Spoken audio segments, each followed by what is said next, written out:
அனைவருக்கும் வணக்கம். தமிழ் மரபு அறக்கட்டளை பன்னாட்டு நடத்தும் திஷ்டிக்கூடல் 233வது நிகழ்ச்சியாக இன்று ஆங்கிலேயர் காலத்தில் இடங்கை வலங்கை பிரச்சனைகள் என்ற தலைப்பில் சிறப்புரை மற்றும் கலந்துரையாடல் நடக்க இருக்கின்றது. இந்த நிகழ்ச்சிக்கு சிறப்புரையாற்ற எழுத்தாளர் கடலோடி நரசையா அவர்கள் வருகை புரிந்துள்ளார்கள். அவரையும் மற்றும் இந்த நிகழ்ச்சியில் பங்கேற்க வந்திருக்கும் அனைத்து உலக தமிழர்களையும் தமிழ் மரபு அறக்கட்டளை சார்பாக அன்போடு வரவேற்கின்றேன். இன்று இந்திய இலங்கை நேரம் நம்ம இப்ப தற்போது மாலை 5 மணிக்கு ஆங்கிலேயர் காலத்தில் இடங்கை வலங்கை பிரச்சனைகள் என்ற தலைப்பில் நம்ம ஐயா கடலோடி நரசையா அவர்கள் சிறப்பையாற்றுள்ளார்கள்.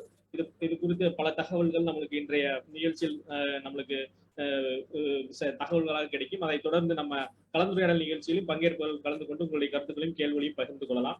இந்த நிகழ்ச்சியை நோக்க உரையாற்றி தொடங்கி வைக்க தமிழ் மரபு அறக்கட்டளையின் தலைவர் முனைவர் க சுபாஷினி அவர்களை அன்போடு அழைக்கின்றனர். நன்றி விவேக். அனைவருக்கும் இந்த நிகழ்ச்சியில் கலந்து கொள்ள வந்திருக்கின்ற அனைவருக்கும் தமிழ் மரபு அறக்கட்டளையின் இனிய வணக்கத்தை தெரிவித்துக் கொள்கின்றோம். இன்றைய தலைப்பு ஒரு சுவாரஸ்யமான ஒரு தலைப்பு என்று தான் சொல்ல வேண்டும். அதாவது வரலாறு அப்படின்னு நம்ம சொல்லும் பொழுது பல்வேறு பகுதிகளை பார்க்கிறோம். அதாவது கல்வெட்டுக்களோ சிற்பங்களோ கோயில் கலைகள் அப்படிங்கிற மாதிரியான ஆய்வுகள் அப்படிங்கிறது அது ஒரு வகை. பிறகு சமுதாயம் சார்ந்த சமூகம் சார்ந்த ஆய்வுகள் அப்படின்னு பார்க்கும்போது அது ஒரு விதமான ஆய்வுகள். இப்போ இந்த வலங்கை இடங்கை அப்படிங்கிற பிரச்சனை அப்படிங்கிற அல்லது அந்த சொல் அப்படிங்கறத பத்தி ஓரளவு புரிஞ்சுக்கலாம். அதாவது வலங்கைனாக்கா ரைட் ஹேண்ட், இடங்கைனாக்கா லெஃப்ட் ஹேண்ட். இதுதான் வலங்கை இலங்கைன்னு நினைப்பாங்க. இது என்ன பேர் அது அப்படின்னு நினைப்பாங்க. வலங்கை ரைட் ஹேண்ட், இடங்கைங்கிறது லெஃப்ட் ஹேண்ட். இவ்வளவுதான். இந்த இரண்டாகவும் மனிதர்களை பிரித்து வைத்த ஒரு நிகழ்வு அப்படிங்கிறது நம்மளுடைய இந்திய சூழல்ல நம்ம பார்க்கிறோம். அதுதான் இன்னைக்கு மிஸ்டர் நரசையா அவர்கள் பேச போகிறார். அது குறிப்பாக ஆங்கிலேயர் காலத்துல இது எப்படி இருந்தது, இந்த டெபினிஷன் எப்படி இருந்தது, அந்த ஆங்கிலேயர் காலத்துல இந்த மாதிரியான சில ஆக்டிவிட்டிஸ் என்ன நடந்தது, ஏதாவது கான்ட்ரோவர்சிஸ் நடந்ததா, ஏதாவது பிரச்சனைகள் நடந்ததா, சோசியல் ப்ராப்ளம்ஸ் இருந்ததா, அது எப்படி எல்லாம் தீர்க்கப்பட்டது அப்படிங்கிற விஷயத்தெல்லாம் நம்ம புரிஞ்சுக்கிறது தான் இன்னைக்கு இருக்கிற எய்ம். ஏன்னா நம்ம வரலாறு அப்படின்னு என்ன நினைச்சிடறோம்னா சேர சோழர் பாண்டியர் களப்பிரர் இந்த மாதிரியான விஷயங்கள் தான் வரலாறு அப்படிங்கிறது பொதுவாகவே எல்லாருடைய மனசுலயும் இருக்கு. ஆனா வரலாற்றில் இருக்கிற பல்வேறு பகுதிகளை பார்க்க வேண்டியதுதான் தமிழ் மரபு அறக்கட்டளை அந்த வெளிச்சம் கொடுத்துக்கிட்டே இருக்கிற மாதிரியான முயற்சிகளை நம்ம செய்துட்டு இருக்கோம். சோ இதை ஒதுக்கி வைத்து விட்டு போக முடியாது. இந்த டாபிக்கை ஒதுக்கி வைத்துட்டு போக முடியாது. இப்ப என்ன செய்திருக்கிறாங்க இந்த பர்டிகுலர் அந்த கிளாசிபிகேஷன் அப்படிங்கிறது எப்படின்னாக்கா, ஒரு சில பர்டிகுலர் கம்யூனிட்டி அப்படிங்கிறது வலங்கைக்குள்ள போகுது, இந்த ரைட் ஹேண்ட் கேட்டகரிக்குள்ள போகுது. ஒரு சில கம்யூனிட்டிஸ் இந்த லெஃப்ட் ஹேண்ட் அப்படிங்கிற கேட்டகரிஸ்குள்ள போகுது அப்படிங்கிற ஒரு டெபினிஷன் தான் பண்ணிருக்காங்க. இது யார் யார் அப்படி செய்தாங்க, எப்படி நடந்தது அப்படிங்கிறது பத்தி தான் பேச போறாங்க. சரி, மிஸ்டர் நரசையா பத்தி கொஞ்சம் சொல்லுவோம் நம்ம. மிஸ்டர் நரசையா நீங்க பாக்கலாம். சோ அவர் இப்போ வரைக்கும் ரொம்ப ஆக்டிவாக அதை நினைக்கிறேன். ஹீஸ் நவ் 90க்கு வந்துட்டார் மிஸ்டர் நரசையா. சோ ரொம்ப தீவிரமாக ஆய்வுகளை செய்து கொண்டே இருப்பவர். அவருடைய நூல்கள் எல்லாமே உதாரணமா எனக்கெல்லாம் ஒரு பெரிய மோட்டிவேஷன் அப்படிதான் நான் சொல்லணும். ஏன்னா வேற ஒரு நம்ம ப்ரொஃபஷன் அப்படிங்கிறது வேற, ஆனாலும் தமிழ் வரலாறு அப்படிங்கிறதுல தீவிரமாக ஈடுபட வேண்டும் அப்படின்னு இந்த மாதிரி ஆட்களுக்கெல்லாம் உதாரணமா இருந்தவர் மிஸ்டர் நரசையா அப்படின்னு சொல்லலாம். ஸோ பை ப்ரொஃபஷன் ஹீஸ் ஒரு என்ஜினியர். ஆனா நேவில இந்தியன் நேவில ரொம்ப காலமா ஒர்க் பண்ணவர் அவரு. அப்ப நிறைய ஷிப்ஸ்ல நிறைய டூர் போயிருக்காரு. டப்ளின்ல இருந்திருக்காரு, அயர்லாந்துல ஒர்க் பண்ணிருக்காரு. இந்த மாதிரி பல இடங்கள்ல வேலை செய்த அனுபவம் அவருக்கு இருக்கு பல இடங்கள்ல. அது அப்போ அதோட சேர்த்த மாதிரியே அவருடைய ஆய்வுகள் அப்படிங்கிறது வருது. இப்ப மதராசப்பட்டினம் அப்படின்னு நம்ம சொல்றோம் இல்லையா, அந்த புத்தகத்தை எழுதினவர், ஆலவாய் அப்படிங்கிற புத்தகத்தை எழுதினவர், நிறைய நூல்கள் எழுதியிருக்காரு. தமிழ்நாடு அரசின் சிறந்த நூலுக்கான பரிசு வாங்கியிருக்கு. அந்த நூல்கள்லாம் வாங்கியிருக்கு. மிக முக்கியமான பல நூல்கள் எழுதியிருக்காரு. அதுல சில கலெக்ஷன் தான் எனக்கு வீட்டுல ஜெர்மனில இருக்கு. நான் இப்ப இந்தியா வந்திருக்கனால அந்த பட்டியலை என்னால வாசிக்க முடியல. மிஸ்டர் நரசையான்னு போட்டு நீங்க கூகுள்ல தேடினா அவருடைய பல்வேறு தகவல்கள் நமக்கு நிறைய கிடைக்கிறதுக்கு வாய்ப்பு இருக்கு.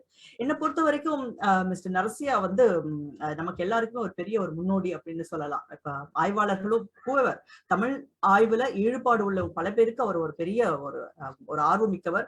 இன்றைக்கு இந்த டாபிக் ஒரு பவர் பாயிண்ட் பிரசன்டேஷன் செய்து கொண்டு நமக்காக கொடுக்க வராருன்னா அவருடைய மோட்டிவேஷன் நம்ம பார்க்கணும்.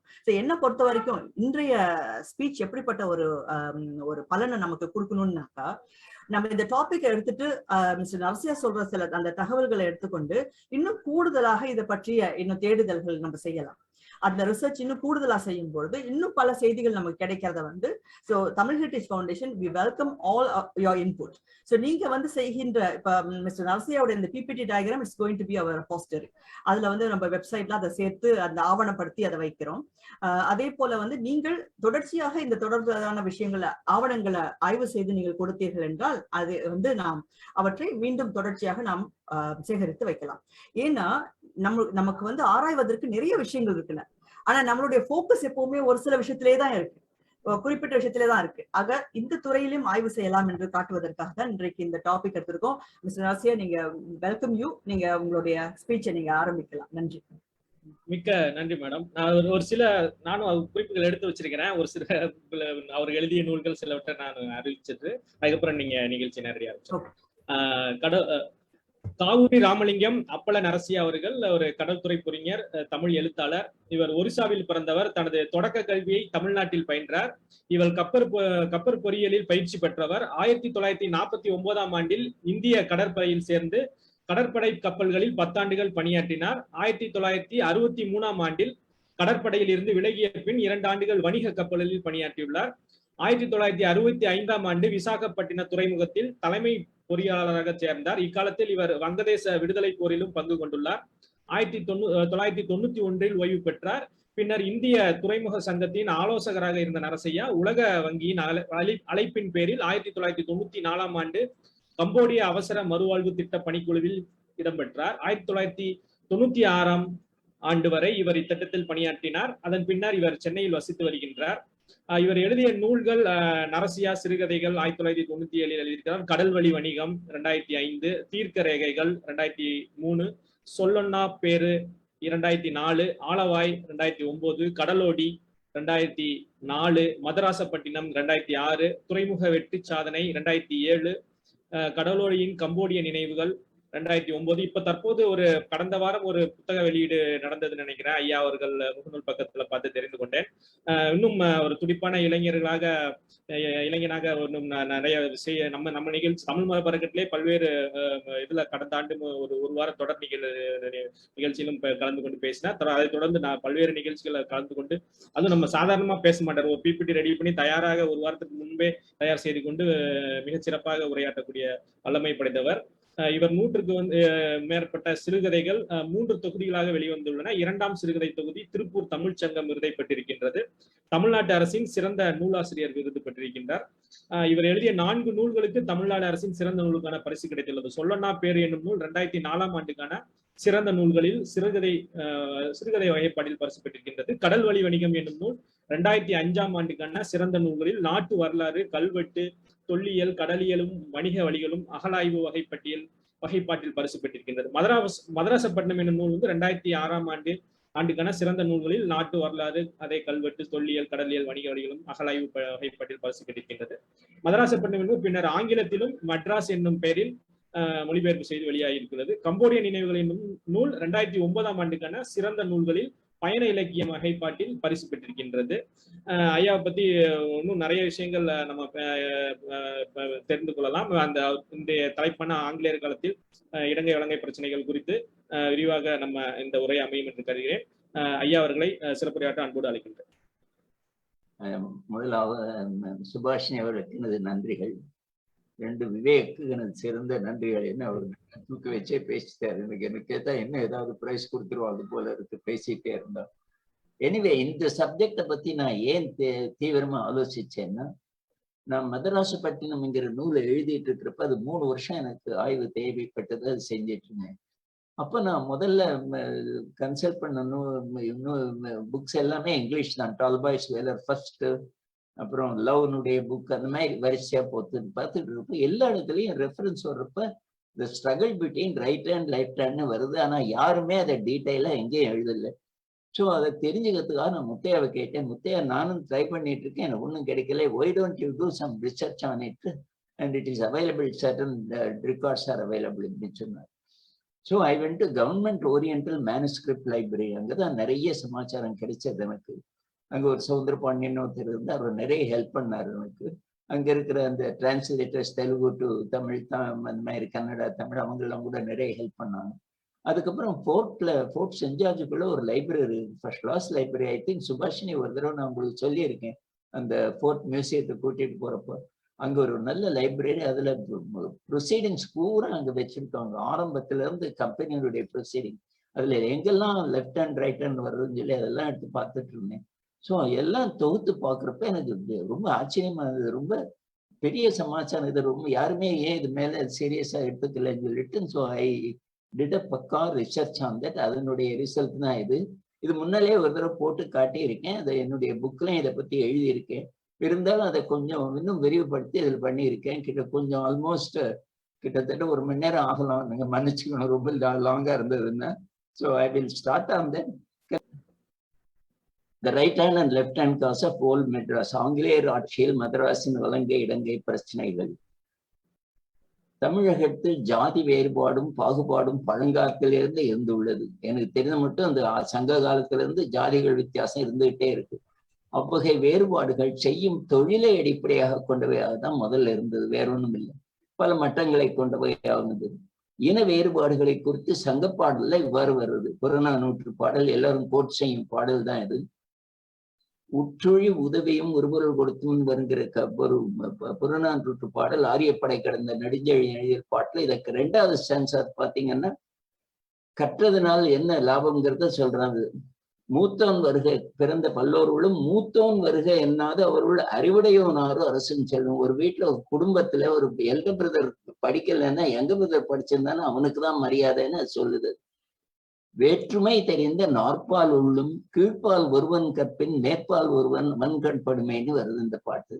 இது பாத்தீங்கன்னா வேற்றுமை என்கிறது டிஃபரன்சியேஷன், நாற்பால் என்கிறது கிளாசிபிகேஷன். அதாவது ஆல்ரெடி தேர் வாஸ் நாற்பால், that is classification was there. அந்த கிளாசிபிகேஷன் உள்ள வேற்றுமை ஏதாவது டிஃபரன்சியேஷன் இருந்ததுன்னு நமக்கு தெரியுது நல்லா. ஆனா இது எப்படிங்கிறத அதை பத்தி சரியா ஃபுல்லா எனக்கு தெரியாது, நான் தெரிஞ்ச வரைக்கும் தான் சொல்றேன். இப்போ மெட்ராஸ்ல இங்கிலீஷ் ஆக்குபை பண்றதுன்னு தான் நான் இப்ப ஆரம்பிக்கிறேன் முதல்ல. ஏன்னா திருவொற்றியூர் மயிலாப்பூர்லாம் ரொம்ப அட்வான்ஸா இருந்த காலம். அதுலயே 2000 வருஷத்துக்கு முன்னாலே தெரிஞ்ச விஷயங்கள். ஆனா எங்க இங்கிலீஷ் ஆக்குபை பண்ணாங்களோ that was only a stretch of sand, ஒரு மணல் எழுதியாதான் அது பீச். அங்கதான் அவங்க போர்ட்டை கட்டினாங்க. ஏன்னா அந்த கூவம் நதி சேர்ற இடத்துல நார்த் ரிவரும் கூவம் நதியும் ஜாயின் பண்ற இடத்துல ஒரு ஐலண்ட் ஒண்ணு, அந்த ஐலண்டுக்கு கூட அதுக்கு தீவுத்திடல்னு சொல்ற அந்த ஐலண்டு, அதுக்கு மேல பக்கத்துல ஒரு நரிமேடுன்னு ஒரு மேடு, இந்த 2ஐயும் பக்கத்துல வச்சுட்டு தான் ஒரு கோட்டையை கட்டினாங்க. அங்கதான் they developed the port as White Town and area where Indian lives as Black Town. அங்க புதுசா ரொம்ப பேர் வர்றாங்க. ஏன்னா அங்க பழையவங்க எல்லாம் வரல, திருவொத்தியூர்ல இருந்தோ திருவான்மியூர்ல இருந்தெல்லாம் மனுஷங்க வரல, வேற வேற இடத்துல இருந்து அங்க சேர்றாங்க. ஏன்னா it's a new town that is developed. அதுல அவங்க போர்ட்டுக்குள்ள இருக்கிறத ஒயிட் டவுன்னாங்க, ஏரியா இந்தியன் லிவ் பண்ண இடத்த பிளாக் டவுன்னாங்க. 1905 தான் அது பிளாக் டவுன்ங்கிறது. கிங் ஜார்ஜ் V அவருக்கு முடிச்சுடுறதுக்கு முன்னால இந்தியாவுக்கு வந்தப்போ அவர் பேர்ல ஜார்ஜ் டவுன் மாத்தினாங்க 1905. அது வரைக்கும் அதுக்கு பிளாக் டவுன் தான் பேரு. Therefore it was a newly developed area with migrants and their new. அங்க வந்தவங்க போனா வெளியில இருந்து வந்தவங்க நிறைய பேர், ஆந்திரால இருந்து வேற வேற இடத்துல இருந்து வந்தவங்க தான் அங்க சேர்ந்தாங்க. ஆகையினால் அங்கு புதுசா cultural equations were different also. Apart from horizontal stratification of the society by caste, there was a vertical division in the title. இது எப்போ வந்ததுங்கிறது அப்ப நான் சொல்றேன். The society was divided vertically as right hand and left hand caste. இம்மாதிரியான பிரிவுகள் வலங்கை இடங்கை பிரிவுகள் என்று அறியப்பட்டன. இதை பத்தி C.S. சீனிவாசாச்சாரிங்கிற ஒரு பெரிய ஹிஸ்டாரியன், அவர் தான் அந்த டெர்சென்டனரி வால்யூம் லீட் பண்ணவர். 1939 300 Years of Madras ஒரு புக் வந்தது. அதுக்கு இவர் தான் எடிட்டர் இன்சார்ஜா இருந்தவர். அவர் என்ன சொல்றாருன்னா, Hindu population was divided into 2 main factions and the members were as ready to fall out as with one another. The smallest provocation as orangemen and ribbonmen were in Ireland. அயர்லாந்துல நான் இருக்கிறதுனால எனக்கு நல்லாவே தெரியும். இது சுபாஷினி உங்களுக்கும் நல்லா தெரிஞ்சிருக்கும். Between Protestants and Catholics, even a small drop of a paper, they will start a fight between themselves. அந்த மாதிரி அதே மாதிரி இதுல வெரோனால போனா மாண்டேஜூஸ் அண்ட் கேப்புலட்ஸ், அதாவது ஜூலியஸ், நீங்க படிச்சிருப்பீங்க அந்த love story of this thing. அதுல வந்து இவங்க ரெண்டு Montagues and Capulets were also fighting like that for small reasons also. Main thing is Orange men and Ribbon men, Protestants and Catholics were always fighting in Ireland. அந்த மாதிரி இவங்க இருந்தாங்கிறத நான் தெரிஞ்சுக்கிறதுக்காக government oriental manuscript அப்போ யூனிவர்சிட்டிக்குள்ள இருந்தது. அப்ப நான் முதல்ல போய் அங்க போனப்ப அங்க டாக்டர் சௌந்தரபாண்டியன் ரொம்ப ஹெல்ப்ஃபுல்லா இருந்தார். அங்கதான் இதனுடைய இதெல்லாம் படிச்சேன் நான். ஏன்னா முத்தையா சொன்னார் அங்க சில டாக்குமெண்ட்ஸ் இருக்குன்னு போய் பார்த்தா அங்க இருக்கு நிறைய டாக்குமெண்ட்ஸ். அரசினர் கீழ்திசை நூலகத்தில் உள்ள 4 சுவடிகள் பாடுபாட்ட சரித்திரத்தை கூறுகின்ற அந்த 4 நான் பார்த்திருக்கேன். இடங்கை வலங்கை புராணம் டின்னா டாக்குமெண்ட் D2793, வலங்கை சரித்திரம் D462, இடங்கை வலங்கை ஜாதி வரலாறு T2751, புதுவை இடங்கை வலங்கை ஜாதியர் வரலாறு. இது 4 புக்கு தான் மெயின் பேஸா எனக்கு இருந்தது இந்த இதுக்குள்ளேயே. இதுல இருந்து நான் டெவலப் பண்ணேன் முதல்ல. ஸோ அதுல என்ன சொல்றதுன்னு பாத்தீங்கன்னா, இது எவ்வாறு எழுதப்பட்டுன்னா இடங்கை வலங்கை புராணம் இது உரைநடையில் அமைந்தது. இதுல வேடிக்கை என்னன்னா, இச்சுவடியில் ஆரம்பமே இப்படிதான் இருக்கு. ராப்புள்ளையனுக்கு ஒழுகிற நாட்டு புன்னப்பன் எழுத்து கொடுத்த பட்டயம் அப்படின்னு, பட்டயம்னா ஒரு ரெக்கார்டு என்று தொடங்குகிறது. ராப்புள்ளையனுக்கு ஒருத்தனுக்கு ஒழுகிற நாட்டு புன்னப்பன், ஒழுகிறேங்கிற இடத்திலிருந்து இருக்கிற புன்னப்பன் எழுதி கொடுத்த பட்டயம் என்றுதான் ஆரம்பமாகுது. இதுல வேடிக்கை என்னன்னா, தமிழ் ஆனா எழுதப்பட்ட மொழி Telugu. Letters are Telugu but மொழி இஸ் தமிழ். வலங்கை ஜாதி 10 என்றுதான் இந்த சுவடி கூறுகிறது. தவிரவும் சிவனும் தேவேந்திரனும் இலங்கைக்குரியவர் என்றும், பிரம்மதேவனும் பிருகுமணியும் வலங்கைக்குரியவர்கள் என்றும் இந்த இதுல சொல்றது. இந்த மாதிரி அப்பவே சொல்லி இருக்காங்க இந்த மாதிரி யார் எதுக்கு சேர்ந்தது. 2வது வலங்கை சரித்திரம் இது தஞ்சை வேதநாயக சாஸ்திரி எனும் கிறிஸ்துவ புலவர் மெக்கன்சிக்காக எடுத்தது. உங்களுக்கு தெரியும், McKinsey was collecting the manuscript. அவருக்காக இதை எடுத்து அந்த வேதநாயக சாஸ்திரி இதை பத்தி எழுதுகிறார். அவர் என்ன சொல்றார், வலங்கை என்கிறது வெள்ளாளரையும் அவர்களை சேர்ந்த சகல ஜாதியாரையும் சார்ந்து நிற்கும். இடங்கை என்றால் கம்மாளரையும் அவர்களை சேர்ந்த சகல ஜாதியரையும் காட்டும். இதுல பாத்தீங்கன்னா 2 வேரியேஷன் அவங்க சொல்றாங்க. வெள்ளாளர்னா farmers who plant and things, அவங்க எல்லாம் வலங்கை. இடங்கை என்றால் கம்மாளர், அதாவது ஒர்க் செய்யறவங்க, ஸ்மித்து, கோல்ட் ஸ்மித்து, எல்லாமே கார்பெண்டர் எல்லாம். இப்போ இருக்கிற சரபோஜி மகாராஜின் நாளிலே அந்த டாக்குமெண்ட்ல வர்ற வார்த்தையை அப்படி நான் எழுதியிருக்கேன். துவக்கி 2-3 வருஷ காலம் இருதரத்தாரும் வழக்கிலே கிடந்து நெய்யிலே கையிட்டுக் கொண்டார்கள். இது ஒரு முக்கியமான வேர்டு வந்து நெய்யிலே கையிட்டுக் கொண்டார்கள். அதாவது அந்த காலத்துல ஏதாவது உண்மையை சொல்லணும்னா அதுல நெய்யில கைய வச்சு, அதாவது சூடா இருக்கிற நெய்யில கைய வச்சு இது நான் பிரமாணமா சொல்றேன்னு சொன்னா சத்தியம் பண்ண மாதிரி அர்த்தம். இருதரத்தாரும் வழக்கிலே கிடந்து ஒரு மாதிரியா ஒரு இதுக்கு வந்து நெய்யிலே கையிட்டு கொண்டார்கள் இருப்பதால் இந்த சுவடி 1798 ஒட்டி எழுத படிக்க வேண்டும் என்று நமக்கு தெரிகிறது. ஏன்னா அந்த சரோஜ மகாராஜா அந்த காலத்துல தான் இருந்தார். அதுல இருந்து இந்த வேதநாயக சாஸ்திரி என்ன சொல்றாருன்னா, எந்தெந்த ஜாதி உயர்ந்த கையா இருந்ததோ, எவர்கள் காரியக்காரரோ அவர்கள் எல்லாம் வலங்கை தங்களோட சேர்ந்தவர்கள் என்றார்கள். முதல்ல இப்படிதான் ஸ்டார்ட் ஆகுது. யாரெல்லாம் காரியக்காரரோ, யாரெல்லாம் ஜாதியில் உயர்ந்தவர்களோ அவங்க எல்லாம் வலங்கை என்றார்கள். ஆனால் இது என்று சரி என்று கருதுவதற்கு இயலாது. ஏன்னா அதுலயே டிஃபரன்ஸ் வருது. அதுல 3வது சுவடி இடங்கை வலங்கை ஜாதி வரலாறுன்னு இருக்கு. இந்த சுவடியில் தான் இடங்கை ஜாதிகள் 98, வலங்கை ஜாதிகள் அதே எண்ணதம் உள்ளதாகவும் கூறப்படுகிறது. 92 இது 98 அப்படின்னா பாத்துங்க, அங்க எத்தனை ஜாதி இருந்திருக்கு. என்னமோ 4 ஜாதி 6 ஜாதிங்கிறாங்க. இப்ப 98 எவ்வளவு ஜாதி இருந்திருக்கு. தவிரவும் அவர்களுக்கு உண்டான அடையாளங்களும் தரப்பட்டுள்ளன. ஒவ்வொருத்தருக்கும் என்ன அடையாளம்னு அவருக்கு சிம்பல் எல்லாமே இருக்கு. புதுவை இடங்கை வலங்கை ஜாதியர் வரலாறு என்ற 4வது சுவடி ஜாதிகளுக்கு இருந்த உரிமைகளுக்கு. இதுதான் ஒரு முக்கியமான விஷயம். ஒவ்வொரு ஜாதிக்கும் ஒரு உரிமை உண்டு. தானா சத்தம், சண்டை, கொலை, கொத்து, வெட்டு அந்த மாதிரிதான் போகும். எடுத்துக்காட்டாக விஸ்வகர்மன்னா ஒர்க் பண்றவங்களுக்கு வெள்ளை குடை பிடிக்கும் மரியாதை புதுவை பகுதியில் இருந்திருக்கு. அதாவது அவங்க வெள்ளை குடை பிடிச்சிட்டு ரோட்ல போகலாம். அதே இன்னொரு ஜாதிக்காரன் அந்த கொடையை பிடிச்சு போனான்னா பெரிய கொலை தான் விழுந்த இடத்துல. ஏன்னா that is not his business.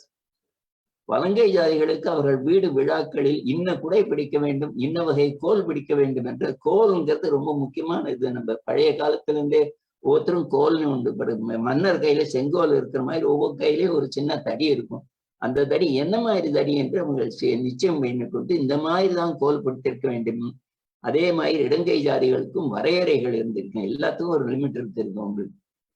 வெள்ளாளர், அகம்படியர், இடையர், கவரை, இதுக்குதான் நான் இவருடைய நம்ம தர்ஷனுடைய சாஸ்டன் டிரைபிள் புக்ல இருந்து தான் கண்டுபிடிச்சதுன்னா வெள்ளாளர், அகம்படியர், இடையர், கவரை, கோமுட்டி, கைக்கோளர், சேடர், சேணியர் இவர்களுக்கு சவுக்கழி பிடிக்கவும் வெள்ளை குதிரை ஏறவும் சுதந்திரம் உண்டு. 2 விஷயங்கள் ரொம்ப முக்கியமான விஷயங்கள். இது எல்லாரும் வெள்ளை குதிரை ஏற முடியாது. எல்லாம் ப்ரௌன் ஹார்ஸ், டார்க் ஹார்ஸ் எல்லாம் ஏறலாமே ஒழிய வெள்ளை குதிரை ஏறுவதற்கு ஒரு சிலவருக்குலாம் உரிமை உண்டு.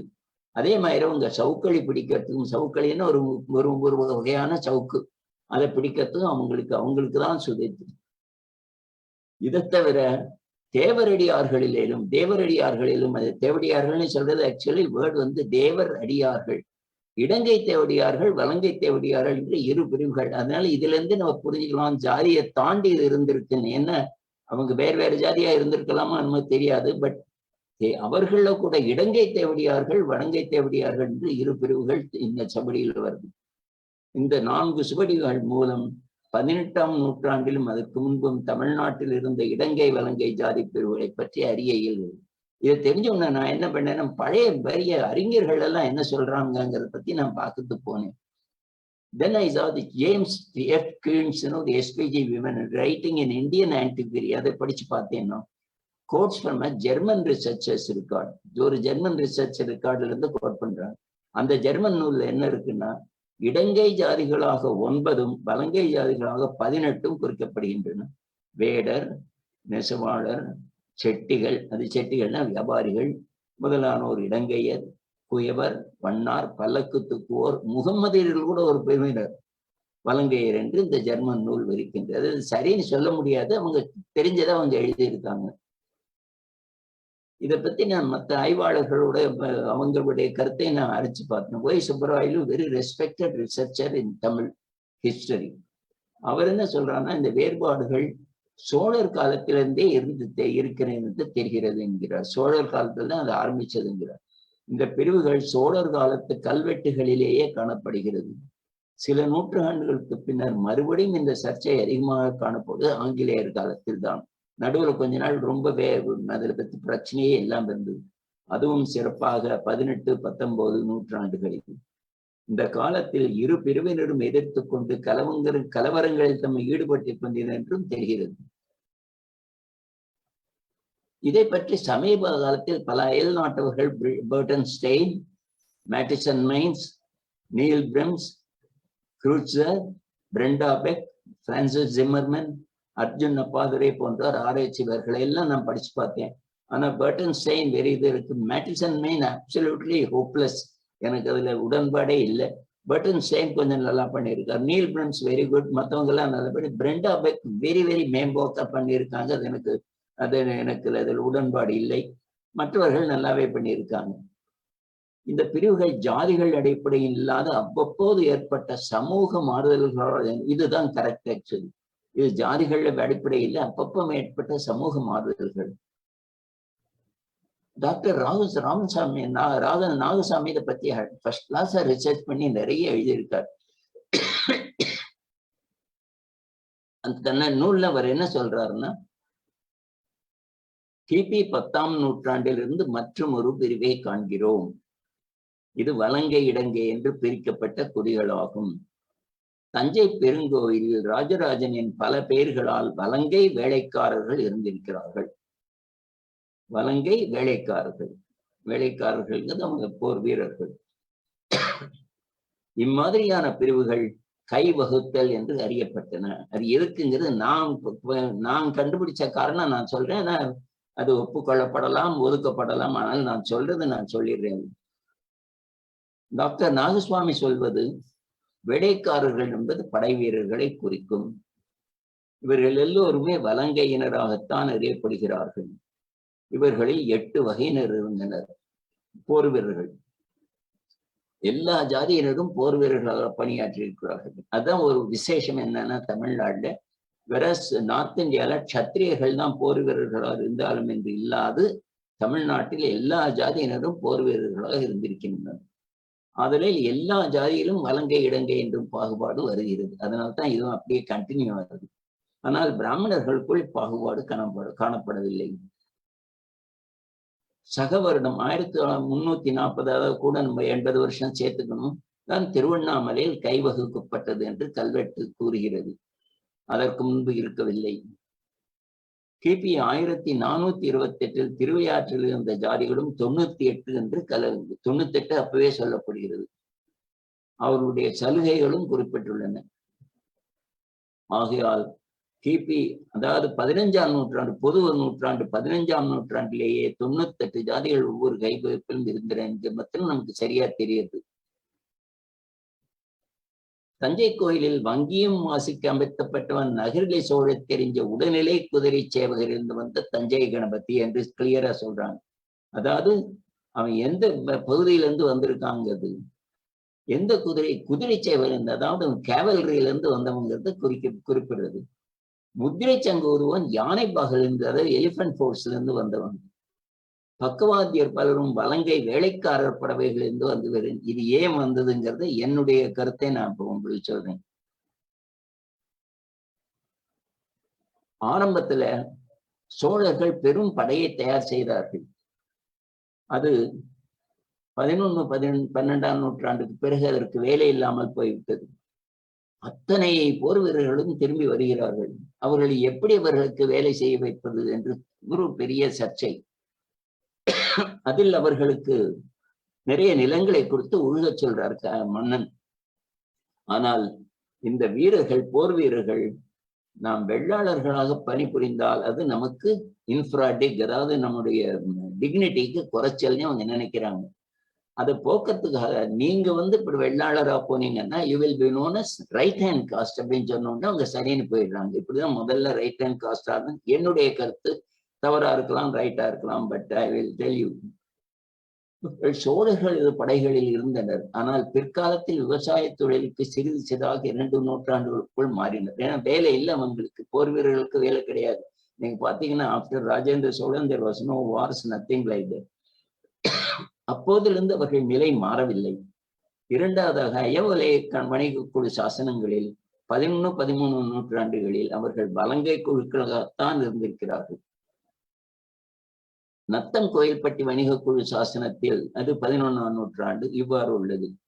நாட்டு செட்டிகளும் தன்ம செட்டிகளும் சேம்பியன் சேனாபதி ஆண்டான் வைகுண்ட நாடாழ்வான் என்ற வலங்கை மீகாம வீரகங்க பிள்ளை என்று இதுல வலங்கைங்கிற வார்த்தை வருது. இதுல இருந்து வணிகர்களும் வலங்கை குழுவில் இருந்ததாக தெரிகின்றது. ஒண்ணு போர் வீரர்கள் மாத்திரம் இல்லை, வணிகர்களும் இருந்திருக்காங்க. ஆனா எப்ப வந்ததுன்னு நமக்கு தெரியாது. இது முக்கியமான இது I will explain to you very nicely. போர்த்தளத்தில் முன்னின்று உயிரை பணயம் வைத்து போரிட்டவர் வலங்கையினராகவும் வாழும் ஈட்டியும் மற்ற பல உபகரணங்களை பின்னின்று வழங்கியவர்கள் இடங்கையினராகவும் அறியப்பட்டதாக தெரிகிறது.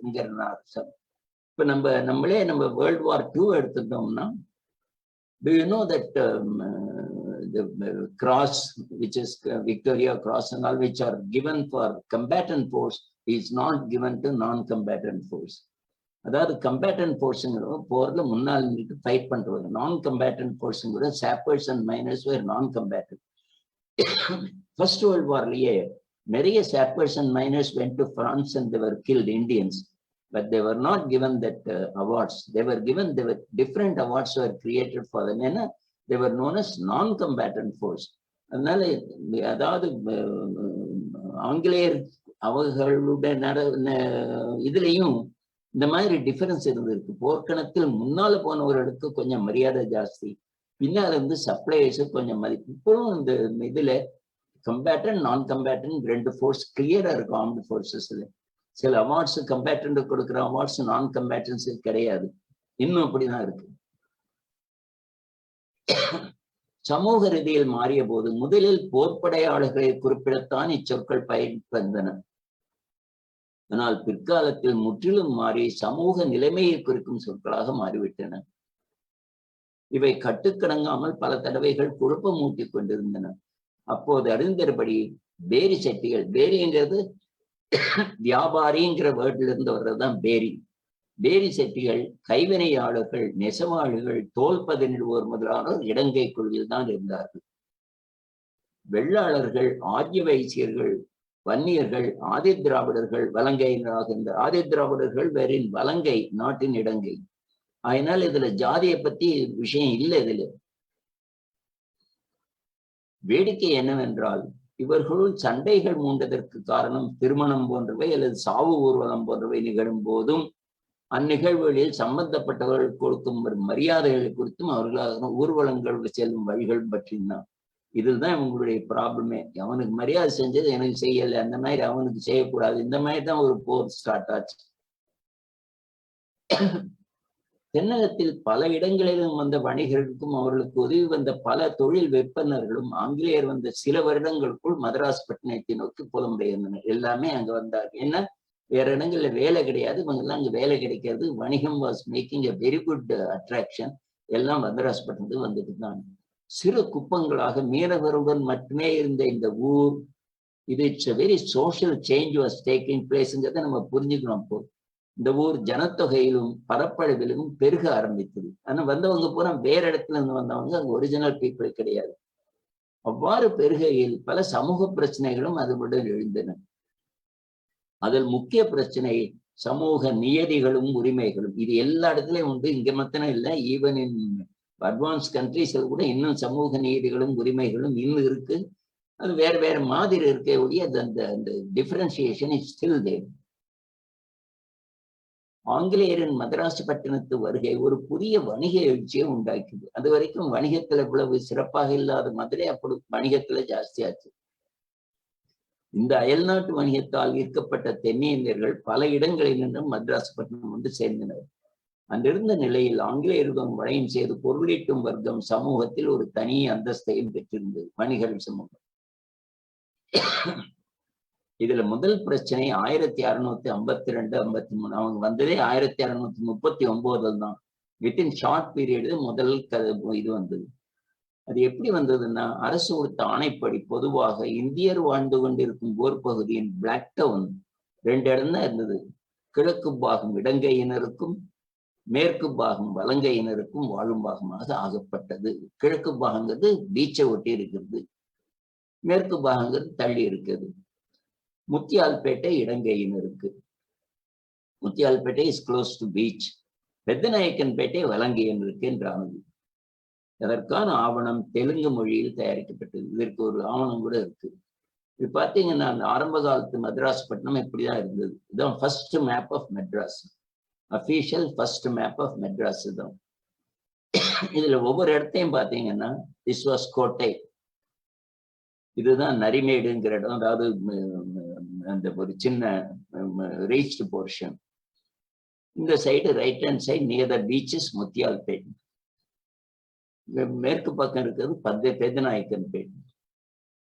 அப்போ இது வந்து எழும்பூர் ரிவர், அதாவது நார்த் ரிவர்னே அப்ப அதுக்கு பேரு. இந்த மாதிரி இவ்வளவுதான் இருந்தது மெட்ராஸ் பட்டணம். இதுல வந்து ஒரு வால் கட்டினாங்க நடுவுல, பெத்தநாயக்கன்பேட்டுக்கும் முத்தியால்பேட்டுக்கும் நடுவுல. வலங்கையில் இருந்த பக்கம் இடங்கையில் இருந்த பக்கம் வச்சு ஒரு வால் கட்டிட்டாங்க. They should not cross each other. இரு பிரிவினருக்கும் இடையில் 1707 ஒரு பெரிய பேதம். பெத்தநாயக்கன்பேட்டையில் உள்ள சிறு தெருக்களை பயன்படுத்துவதில் தான் இவங்களுக்கு ப்ராப்ளம். கலகத்தை அடுக்க இராணுவத்தினர் இருந்தார்கள். அப்போது பே மாஸ்டராக இருந்த ராவத் என்பவர் கலகத்தை குறித்து விசாரிக்கணும். ஃபர்ஸ்ட் ரெக்கார்டு தான் தாமஸ் பிட்ஸ் டைம்ல வர்றது. 26th June 1707. To prevent further dispute, Rawat, the paymaster, with the gunner, took representative of both cause and surveyed the petas. 17th July earmarking done with stones. இது வந்து வலங்கையினருக்கு, இது வந்து ஒரு stone வச்சு கட்டிட்டாங்க. The company consultations were checked and recorded again in 1707. When checked, the earliest record showed a paper in Gentoo language. Gentoo language na Telugu language. Telugu language la எழுதப்பட்டிருந்தது. Entry in Madras consultation, a paper in Telugu language. This is signed by President Baker, Agent Greenhill, and Mr. Gurney. and Sesha denied. The substance is that there were several disputes. This is the first known record on cost freaks during company regime, 13 years after company set their foot in Madras. Talbais Wallace says that consultation maintained only 16-7. அவர் எங்க இருக்காருன்னா ரெக்கார்டே 16-17 தான் start ஆச்சு. 1652 எங்க இருந்து இந்த record வந்ததுன்னு அவர் கேட்கிறாரு. First basic question இதாஸ். மெயின்ல கோவில்களில் இருந்த மரியாதையில் தான் இவங்களுக்கு ப்ராப்ளமே. கொடியேற்றுவதிலும் சடங்குகளிலும் 1, 2, 3, 4, 5, 6, 7, 8, 9, 10 இது இந்த வருடங்களில் எல்லாம் வன்முறையுடன் கொடிய உருவெடுத்தன. அதே போல பிரச்சனைகள் 19ஆம் நூற்றாண்டிலிருந்து இது கிடையவே கிடையாது. After 19th century no problem at all. வலங்கை பிரதிநிதியாக செக்கா சேரப்பாவும் சுங்குராமும் இன்னும் இருவரும் வந்தாங்க. 2 வீதிகளில் பிரிட்கேட் வீதி, பெத்தநாயக்கன் வீதி, இடங்கையினரும் சில வயங்கையினரும் இருந்தனர். அரசு இடங்கையினரை விட்டு காலி செய்து கிழக்கு பக்கம் செல்லுமாறு உத்தரவிட்டது. இடங்களை குறிக்க அரசு எல்லைக்கற்களை நட்டு வைக்கும் ஏற்பாடு செய்தது. இது ஜூலை 1707. எல்லைக்காக ஒட்டப்பட்ட கற்களில் அது சாணி பூசி எல்லாம் பண்ணாங்க. அதே மாதிரி பெரிய ட்ரபிள்ஸ் உண்டாச்சப்போ. ஆனால் இதற்குள் வலங்கையினர் சாந்தமு கோடி விட்டார்கள். கவர்னர் பிட் இதில் பிரேசர் என்பவருக்கு சம்பந்தம் இருப்பதாக சென்று அவர் மீது குற்றம் சாட்டினார். பிரேசர் குற்றங்களை எதிர்த்தார். பிரேசரை தற்கால பணி நீக்கம் செய்தது. அப்ப என்ன பண்ணான்னா கவர்னர் பிட் ஒரு அறையில் தனியே இருத்தி 2 தரப்பினரும் பிரதிநிதிகளும் பேதத்தை பற்றி தீர்மானிக்க சொன்னார். நீங்களே தீர்மானம் பண்ணிக்க, நான் பண்ணிக்கிறேன். அவர்கள் செய்து கொண்ட ஒப்பந்தத்தின்படி பெத்தநாயக்கன்படி முற்றிலுமாக வலங்கையினருக்கும் முத்தியால்பேட்டை முற்றிலுமாக இடங்கையினருக்கும் ஒதுக்கப்பட வேண்டும் என்று ஆயிற்று. ஆனால் கரையோரம் வாழும் மீனவர்களால் இதனால் பாதிக்கப்படும். ஏன்னா மீனவர்கள் எந்த இல்லை பாதிப்படக்கூடாது என்று எல்லா மாற்றங்களும் 1708 முதல் தேதிக்குள் முடியணும்னாங்க. ஆனால் சாந்தோம் சென்ற பலரால் இதை அவங்க ஏத்துக்க மாட்டேன்ட்டாங்க. இதெல்லாம் நிறைய ஆச்சு. அதுக்கப்புறம் இந்த டீட்டெயில்ஸ் எல்லாம் பார்க்க வேண்டாம். நம்ம நிறைய இவங்கெல்லாம் இந்த நாராயண் மற்றும் முல்லா, பாப்பா பிராமணி, மூர்மதற்கா, சாந்தன் பாப்பா பிராமணிங்கிறது கம்பெனியில அடிக்கடி வர்றாரு. இவர் தான் நிறைய இது பண்றதுக்கு ஸ்டாப் பண்றதுக்கு ட்ரை பண்ணார். பிரேசர் அங்கு வர வேண்டும். ஆனா பிரேசர் அவங்க நிறுத்திட்டாங்க. பிரேசர் மீத ப்ராப்ளம் அவங்களுக்கு சார்ஜ் ஷீட் போட்டு அவங்க வீட்டும் வச்சுட்டாங்க. பிரேசர் was arrested also.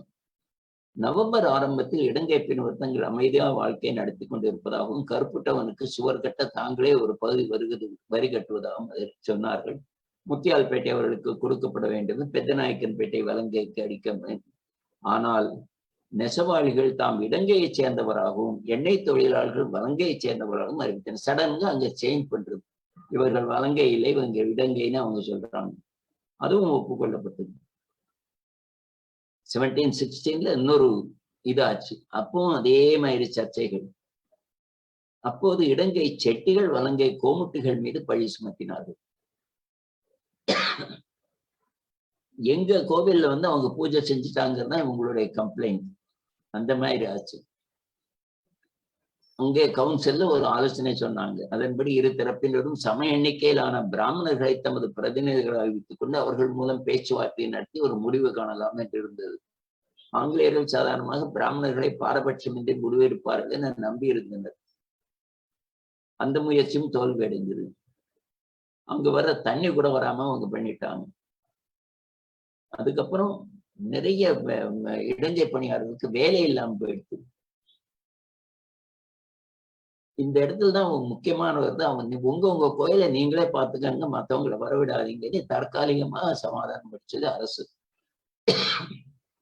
Joseph collard இவர் இந்த முக்கியமான ஆளுவர். 1717 அன்று இந்த அணையிட்டார். ஜோசப் காலட்டுங்கிறத நிறைய அண்டர்ஸ்டாண்ட் பண்ணிருக்கும். நம்மளுடைய கண்டிஷன்ஸ் நிறைய அண்டர்ஸ்டாண்ட் பண்ணி வர. காலடிப்பேட்டைன்னு இப்ப சொல்றேமே அவர் பேர்ல தான் இருக்குது. காலடிப்பேட்டையில இது காலட்பேட்டை. இவரை பத்தி ஒரு நல்ல ஸ்டோரி கூட இருக்கு. எப்படி அவங்க காலேஜ் கூட அண்டர்ஸ்டாண்ட் இந்தியன் மேன்னா அவருடைய ஒரு அவருடைய ஒரு கீழே வேலை பண்ற ஒரு இந்தியன் இன்சார்ஜ் வாரம் லேட்டா வந்துட்டு இருந்தார். ஏன் லேட்டா வந்தேன்னா நான் காஞ்சிபுரம் போயிட்டு வரேன், இங்க லேட் ஆயிடுது, நான் கோவிலை பார்க்காம இருக்க முடியாதுன்னு. இவர் அப்படியா இப்ப என்னாச்சு சொல்லுவோங்க கடவுளுக்கு அப்படின்னு கேட்கிறார். அவர் சொல்றாரு, ஐயோ எங்க கடவுள் தேர்ல போயிட்டு இருக்கிறப்ப தேர் சாஞ்சிருத்தேங்கிறார் அவர். இது இருக்கு, நான் பார்த்தேன் இது ஆவணத்தை. அவர் உடனே காலட்டோத்தர் அனுப்பிச்சு பார்க்க சொன்னா அதே மாதிரி நடந்திருக்கு. அதனால he had some respect for him. அதனால என்ன பண்ணாருன்னா, அவர் கல்யாண வரதராஜ பெருமாள் கோவில் நீங்க காஞ்சிபுரம் போக வேண்டிய அவசியம் இல்லை, இனிமே இங்கேயே நீங்க ப்ரே பண்ணலாம்னு சொல்லி அவரே கட்டி கொடுத்தார். கல்யாண வரதராஜ பெருமாள் டெம்பிள் இப்போ இருக்கு காலட்பேட்டால. மறுபடியும் சந்தைகள், ஆனா போயிட்டே இருக்கு இந்த மாதிரி சண்டைகள். நம்ம அதை டீட்டெயிலா பார்க்க வேண்டாம். கோவில்ல தான் நிறைய ஸ்டார்ட் பண்ணி, திருவொற்றியூர் கோயில்ல அது 1708 தான் ஆங்கிலேயர் கையில் வந்தவுடனே அங்கேயே வரி வசூலிக்க இந்திய வணிகர்களை பயன்படுத்தினர். அம்மாதிரியான பணிக்கு இந்த ஆங்கிலேயர்கள் பேரி செட்டி சமூகத்தை சேர்ந்த தம்பு செட்டி, இப்போ கூட தம்பு செட்டி ரோடெல்லாம் இருக்கு. ஆனால் அங்கிருந்த தியாகராஜஸ்மா கோயில் தர்மகத்தா நிர்வாகம் அவருக்கு கொடுக்கப்பட்டது. சில வருடங்களில் அவர் வணிகம் குறைந்து செல்வாக்கும் ஒடுங்கிய போது இந்த உரிமை லெங்கி செட்டி என்ற மற்றொரு பேரி செட்டிக்கு தரப்பட்டது. லிங்கி செட்டி தங்க வியாபாரம் செய்து வந்தவர். ஆகையால் அவருக்கு கம்பெனியின் தங்க ஆலையும் தரப்பட்டிருந்தது. தவிர இந்த லிங்கி செட்டி தான் கம்பெனியின் முக்கியமான துணி வரியா இருந்தார். இங்க வருவை சொல்லிக்கு ஒருத்தர் நியமிச்சாங்க. ஆனா இடங்கை வகுப்பை சேர்ந்த தெப்பெருமாள் செட்டி மேற்பை விடம் செயல்பட்டு கொண்டிருந்ததனால் வலங்கைக்காரம் வளர்ந்து கொண்டிருந்த அது வரக்கூடாதுன்னு அவங்க பிரச்சனை பண்றாங்க. குப்பு செட்டி என்பவரை அவர் தாக்கினதாகவும் கூறினார்கள். அப்போ கொண்டை கட்டு வெள்ளாளர்கள்னு ஒரு அகம்படையா இருந்தாங்க. மற்ற வலங்கையினர் துணையுடன் தீவெட்டி வராமல் தடுத்து, இந்த தீவெட்டி வர்றதை ஸ்டாப் பண்ணிட்டாங்க. மதுராசபுரம் சொக்கப்பச்சட்டையின் தலைமையில் இடங்கை கூட்டம் வலங்கையினரை தாக்கியது. இந்த கலக்கை அடுத்து அனுப்பப்பட்ட சிப்பாய்களும் இடங்கையினால் தாக்கப்பட்டனர். இது ஆங்கிலேயர்களுக்கு ஆத்திரத்தை ஊட்டியது. அதனால் அவர்கள் மிகவும் தீவிர முயற்சி பெற்று அப்போதைக்கு கவலம் நிறுத்தியாச்சு. ஆனால் பிரெஞ்சுக்காரர்கள் ஒரு 3 மாசம் மெட்ராஸ் ரூல் பண்ணிட்டு 3 வருஷம். அப்ப கச்சாலீஸ்வரர் கோயில் நிர்வாகம் விரும்பினருக்கும் இடையிலிருந்து ஒரு கருத்து வேற்றுமை இருந்தது. வலங்கையினர் துளசிங்க செட்டியின் தலைமையில் பிரெஞ்சுக்காரர்கள் தரைமட்டமாக்கிவிட்ட அவ்விடம் முன்பே போல் வீதிகளுடன் அமைக்கப்பட வேண்டும் என்றனர். அந்த இடம் பிரெஞ்சுக்காரர்களின் ஆளுமையில் நாட்டிய பெண்களுக்கு தரப்பட்டிருந்தது. வீரண்ணாங்கிற ரொம்ப இம்பார்ட்டன்ட் மேன் இந்த இதுல பொது இடமாக அப்போ அறிவிக்கப்பட வேண்டும் என்றார்கள். அவர்கள் கோட்டைக்கு செல்கையில் அது பொது இடமாக இருந்தால்தான் வலங்கையினர் இடங்களை தவிர்த்து செல்ல முடியலன்னு அவங்க வழியாதான் போகணும்பாங்க. அப்ப இந்த தர்மகர்த்தா தம்புச்செட்டி என்பவர் தம்புச்செட்டி ஸ்ட்ரீட்டும் போயிருக்காங்க. அவர் பணியை செய்யலாது போனப்ப லிங்கி செட்டி என்பவர் இந்த கிராம வரி.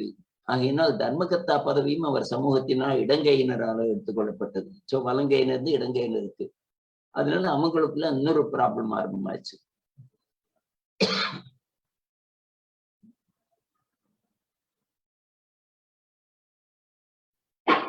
இப்பதான் முக்கியமான விஷயம் இப்பதான் வர்றது. By the end of 18th century, the role of company had dramatically changed.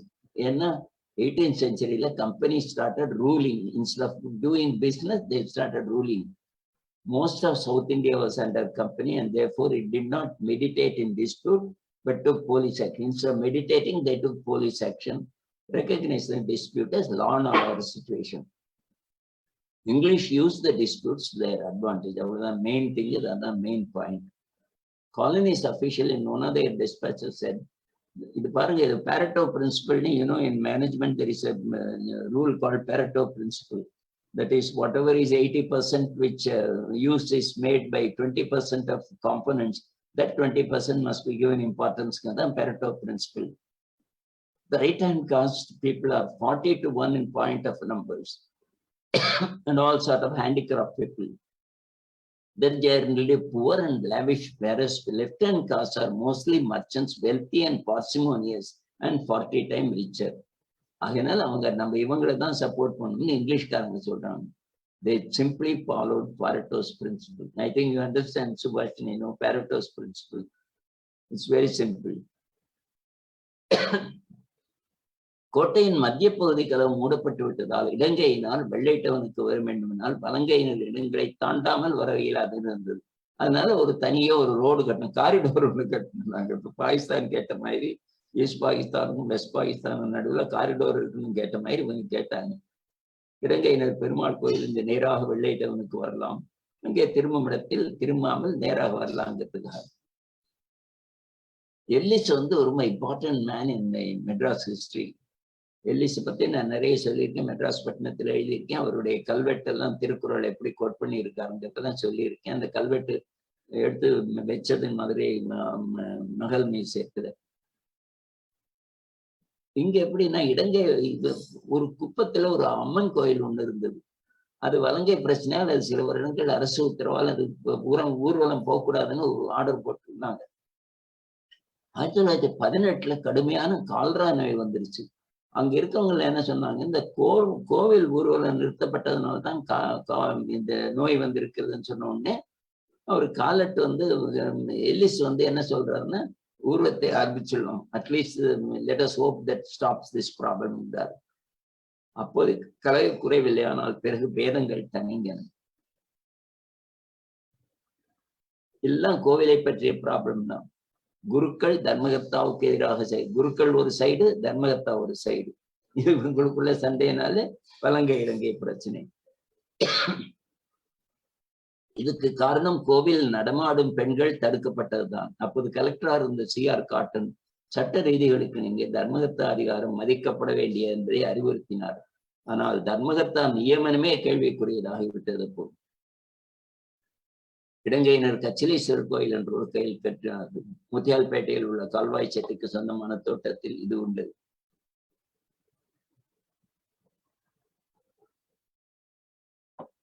ஆனால் அதன் ஒரு பகுதி வலங்கையினருக்கு சொந்தமான இடத்தில் ஊடுருவியதாக இருந்தது.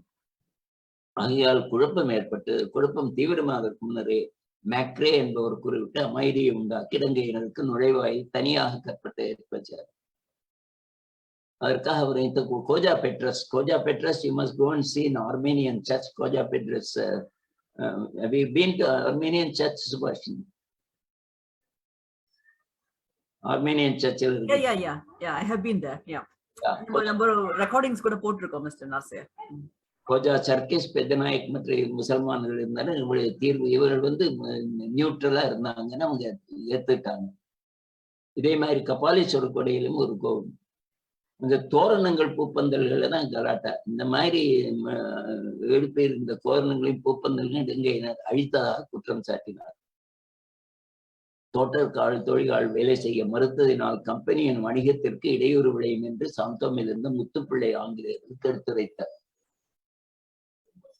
இலங்கையினருக்கு 5 வர்ணங்கள் பயன்படுத்தும் அதிகாரம் உள்ளது. வர்ணங்களை கூட டிஃபரன்ஸ் இருக்கு. வலங்கையினர் வெள்ளை வர்ணம் மட்டும்தான் பயன்படுத்தலாம். அவர்கள் பல வர்ணங்களை உபயோகிக்க ஆரம்பித்தார்கள். இரண்டாவதாக வலங்கையினுடைய முத்துப்பிள்ளை ஆதரிப்பதற்கு காரணம் அவர் வலங்கையை சார்ந்தவர் என்றாகும். துபாஷிகளாக இருந்த அகமுடையார்களுக்கும் ஆதரிக்கின்றனர் என்று சொல்லார்கள். இவ்விதமாக எங்களுக்கு ஒரு விதமான அதிகாரப்பூர்வம் ஆதரமும் இல்லை என்று இலங்கையினர் ஒரு குற்றஞ்சாட்டு. ஆங்கிலேய மேலாண்மை இதை கவனிக்க வேண்டும் என்றார். கம்பெனியின் சாமர்த்தியத்தை இப்ப பாருங்க, அவங்க தெரிஞ்சுக்கிட்டாங்க கிளியரா. கோவில் தான் இந்தியர்களின் பிரதானமான இடம் என்று தெரிந்து கொண்ட ஆங்கிலேயர்கள் மிக சாமர்த்தியமாக கோவில் மேலாண்மையை எடுத்துக்கொண்டனர். ஒரு கொடியும் போடக்கூடாது, அதாவது ரைட் ஹேண்ட் லெப்ட் ஹேண்ட் கொடியெல்லாம் கட்டக்கூடாது, ஒன்லி கம்பெனி கொடிகள் தான் கோவிலில் பயன்படுத்த வேண்டும் ஒரு ஆர்டர் போட்டோம்.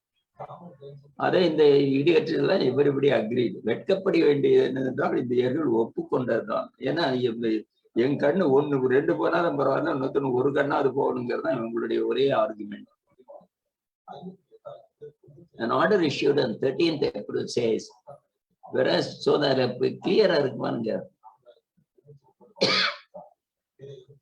as ordered, last matram பாருங்க, as ordered by the government in the year 1771 and according to the custom observed throughout the Blacktown and Madras and other places, in future no flag to be used by either party as Santo. Use பண்ண வேண்டிய flag எல்லாம் company flag தான். ஆலங்காத பிள்ளை கட்டின அது பெரிய important man. ஆலங்காத பிள்ளை அவர் கட்டின ஏகாம்பரேஸ்வரர் கோயில் வைத்தியநாத பிள்ளை என்பவர் அங்கேயும் ஒரு ப்ராப்ளம் வந்தது. 100 வருஷங்களாக ப்ராப்ளமே இல்லை, இப்ப ஏன் வரணும்னு சொன்னாங்க.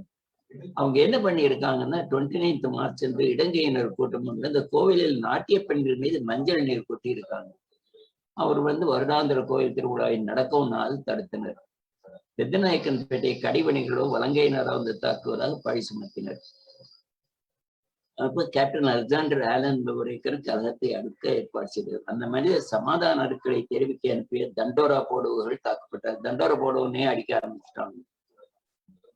இலங்கை பிரிவினரின் தலைவர்களான தம்பு செட்டி, காவல் பேரி பொன்னப்ப செட்டி, தம்பு நாயக், நல்லமுத்த ஆச்சாரி மற்றும் சங்கப்பட்டர், இதெல்லாம் நான் இதுல பார்த்திருக்கேன். இந்த ஆவணங்கள்ல பார்த்தேன். இந்த பேருங்கள்லாம் எனக்கு சர்ப்ரைசிங். அந்த அவங்க எவ்வளவு கிளியரா ரெக்கார்ட் பண்ணியிருக்காங்க, ஒரு பேர் விடாம. நம்ம ரெக்கார்ட்ஸ்ல ஒண்ணுமே ரெக்கார்ட் பண்ணல. அதுதான் பெரிய ப்ராப்ளம். அவர்களது நண்பர்கள் குழப்பம் உண்டாக்கினவர்கள் சாதாரண கலகக்காரர்கள் என்று விடுவித்தார்கள்.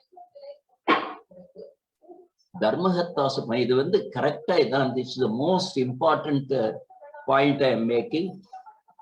This also the end of my lecture. The Dharmakatta's appointment were to be ratified by the company. Even today, the governments of all states want to have control over temples because they know it is the power center of any community. The Dharmakatta appointment were to be ratified by the company. That is minimal regulative task. Try to arbitrate temple conflicts. That is master's duty. See how they are appropriating to themselves all the rights of the Indians. Economic relation with the temple, audit and be an indirect donor. பணம் கொடுக்கிறது, audit பண்றது, ரெண்டும் வந்த உடனே அவங்க they become this thing. And protection of the temple. So minimal regulative task, master's duty, audit and indirect donor and guardian. இந்த 4 duty வந்த உடனே the temple became theirs.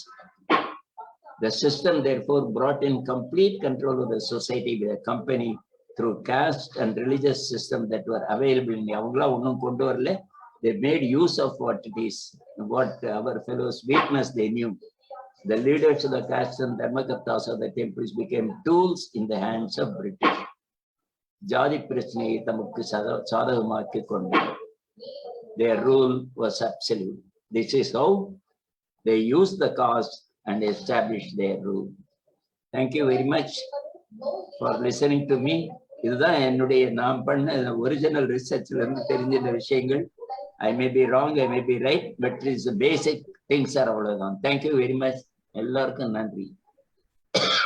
மிக்க நன்றி ஐயா. கிட்டத்தட்ட 1 மணி நேரங்களாக இலங்கை வலங்கை பிரச்சனைகள், சென்னை மாகாணத்தில் ஆங்கிலேயர் காலத்தில் அப்படின்ற தலைப்புல விரிவா பல தகவல்கள் கீழ்த்திசை சுவடி நூலகத்திலிருந்து எடுத்த வரலாற்று ஆவணங்களோட இணைத்த வகையில நிறைய தகவல்களை சொல்லியிருக்கிறீங்க. கலந்துரையாடல் பகுதி நம்ம அடுத்து ஒரு 20 அரை மணி நேரம் கலந்துரையாடல் பகுதியாக வைத்துக்கணும். பங்கேற்பாளர்கள் இந்த தலைப்பு குறித்து உங்களுடைய கருத்துக்களையும் உங்களுக்கு கேள்வி பதிலையும் நீங்க கொஞ்சம் சத்தமாக கேங்க. அப்படி ஐயா அவருக்கு சிறிது செவித்திறன் குறைபாடு இருக்கின்றது. நீங்க அப்படி தெளிவா கூற முடியலன்னா நீங்க சாட் பாக்ஸ்ல போட்டுருங்க. நானும் மேடமோ அதை தெளிவா ஐயாட்ட கேட்டு பதில் கேட்டுருவோம். பங்கேற்பாளர்கள் நீங்க அன்மியூட் ஆப்ஷன் கொடுக்குறோம். நீங்க இது கலந்துரையாடலுக்கான நேரம். வணக்கம் சார். சொல்லுங்க. வணக்கம் சார், முத்துராஜா சார். வணக்கம். உங்க எல்லாருக்கும் நன்றி. நரசையா சார் மிக்க நன்றி. நான் முத்துராஜா அமெரிக்கன் கல்லூரியில இருந்து பேசுறேன். ரொம்ப நன்றி. எனக்கு 2 ஐயங்கள். ஒன்று, ரொம்ப அருமையான தொகுப்புகள். இது எனக்கு தெரிஞ்சு நீங்க ஒரு தனி ஒருவன் நினைக்கிறேன். வேற யார்ட்டும் இந்த மாதிரியான தகவல்கள் ஆதாரபூர்வமான விஷயங்கள் இருக்குமான்னு எனக்கு தெரியல. 2 ஐயங்கள். ஒன்று, சென்னை என்ற உடனேயே ஒரு காளிகாம்பாளை பற்றி ஒரு நிறைய விவாதங்கள், எழுத்துக்கள் இதெல்லாம் சொல்றாங்க. காளிகாம்பாள் கோயிலுடைய தொடர்புடைய சென்னைக்கும் காளிகாம்பாள் கோயிலுக்கான ஒரு தொடர்பு ஒண்ணு. இரண்டாவது, அருமையா சொன்னீங்க, அதாவது ஜாதி கட்டமைப்புகளுக்கும் வேலைகளுக்கும், குறிப்பாக 2 வகையினரிலே செட்டியார், விஸ்வகர்மா இப்படி வந்து பிரித்து பார்க்கின்ற பொழுது அது இன்றைக்கு வரைக்கும் தொடர்ந்து வருகிறதே. அது இன்னும் 100 ஆண்டுகள் கழித்தும் அந்த மாதிரியான தொடர்புகள் இருக்குமா அல்லது காணாமல் போய்விடுமா என்பது என்னுடைய 2வது கேள்வி. நன்றி ஐயா. மறுபடியும் நான் நன்றி சொல்லிக்கிறேன். Thank you. Thank you very much. Thank you.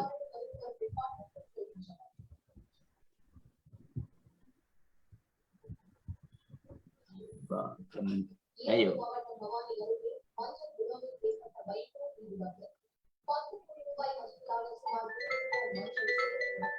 Muthuraj sir, நான் உங்களுக்கு நடிச்சு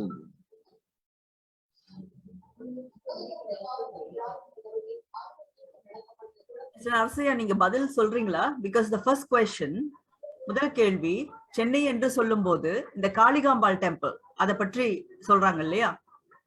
எதை பத்தி? Kalikambal temple, Chennai Kalikambal temple. அதுல என்ன ஆக்சுவலி? ஆமா, அந்த சென்னை காளிகாம்பாள் கோயிலை பற்றி நீங்க எதுவும் சொல்றீங்களா? இல்ல நான் கேட்கல, எனக்கு சுத்தமா எனக்கு கேட்கல. டாக்டர் முத்துராஜா, நீங்க சாட்ல போடுறீங்களா? சாட் பாக்ஸ்ல போறேன். சாட் பாக்ஸ்ல போடுறீங்க. क्वेश्चन எழுதிட்டீங்கன்னா பெட்டர். என்ன எனக்கு I am having hearing capacity கொஞ்சம் லெஸ்.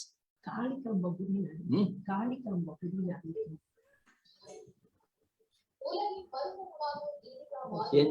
காளிகாம்பா புரியல பத்தி சரியா இல்லை.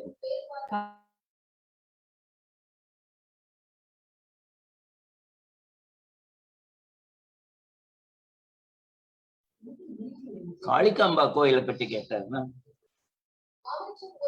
காளிகாம்பா கோயில் இந்த மாதிரி ட்ரபிள் இந்த மாதிரி தெரியல. ஏன்னா அது காளிகாம்பா கோவில் வந்து சிவாஜி, வீர சிவாஜி வந்திருக்காரு அந்த கோயிலுக்குன்னா அங்க இருக்கிற ஒரு டாக்குமெண்ட் சொல்றது. அட்லீஸ்ட் லவ் புக்ல கூட இருக்கிற மாதிரி. பட் இந்த மாதிரி ப்ராப்ளம் இருந்த மாதிரி தெரியல காளிகாம்பா. ஏன்னா அவங்க வந்து மெயின்லி அவங்களுடைய சிஸ்டம் வந்து depended on the Bengali type of puja எல்லாம் இருந்ததுனாலேயுமா தெரியல. பட் இந்த ரெக்கார்ட்ஸ்ல நான் பார்த்த வரைக்கும் காளிகாம்பா கோவில் was not figured in any வே. மெயின்னா இந்த கச்சாலீஸ்வரர் கோயில் ஒண்ணு, கபாலீஸ்வரர் கோயில் லேட்டர். மோஸ்ட்லி திருவொற்றியூர் கோயில்கள்ல தான் ப்ராப்ளமே ஸ்டார்ட் ஆகுது.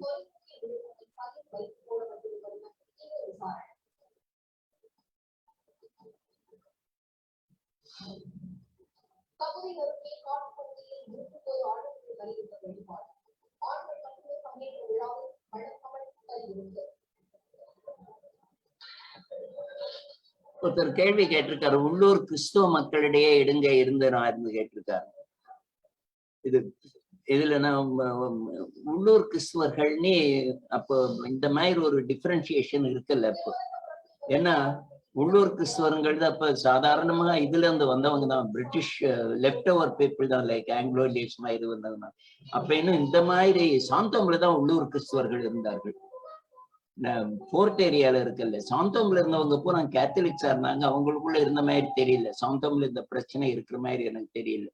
அண்ட் நார்த்ல converted people mostly were protestants. அவங்களுக்குள்ள இந்த மாதிரி பிரிவு இருந்ததாக தெரியல. ஏன்னா அவங்க ஸ்டார்ட் பண்ணதே மச் லேட்டர் தான். அவங்க ஆர்கனைஸ்டா கிறிஸ்தியர்கள் வந்தது பின்னால் தான். அதனால அங்க இருந்த மாதிரி தெரியல. இவங்க வந்து இன்னொரு கேள்வி கேட்டது, link between Kalikambal temple and Chennai. என்ன லிங்க்னு என்னது? I can't understand. எந்த லிங்க் வேணும்னே தெரியல.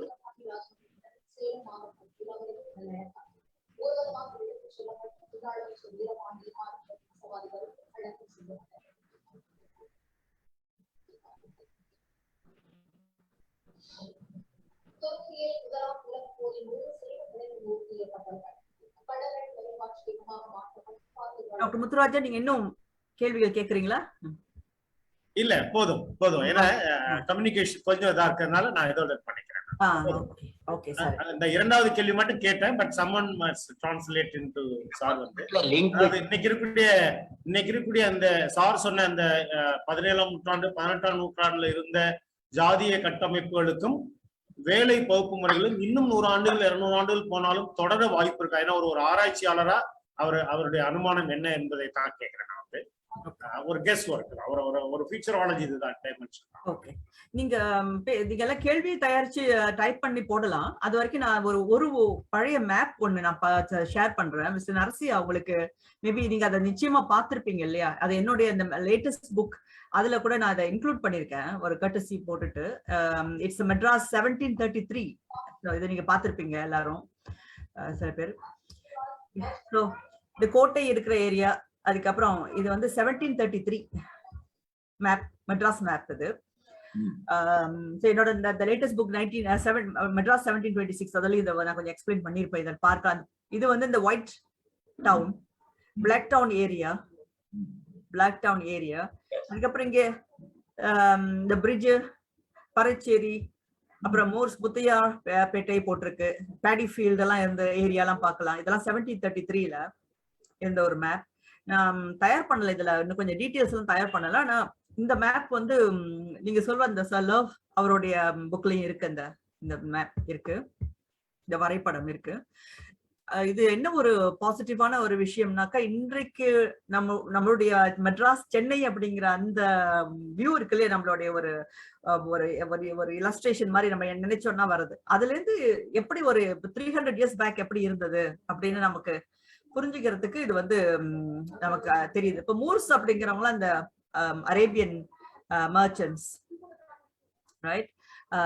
பிறகு இங்க வந்து இந்த பேட்டரி அப்படிங்கிற இடங்கள்லாம் நீங்க பார்க்கலாம். இந்த போர் தளவாடங்கள் இதெல்லாம் இருந்த இடங்கள், இந்த குண்டு வெடிக்கிறதுக்காக உள்ள வைக்கிறாங்கல்ல, சோ அந்த மாதிரியான பகுதிகள், இந்த பேட்டரிஸ் அப்படிங்கிற அந்த மாதிரி நிறைய அவங்க வச்சிருந்தாங்க. இதுதான் இந்த செயின்ட் ஜார்ஜ் கோட்டை.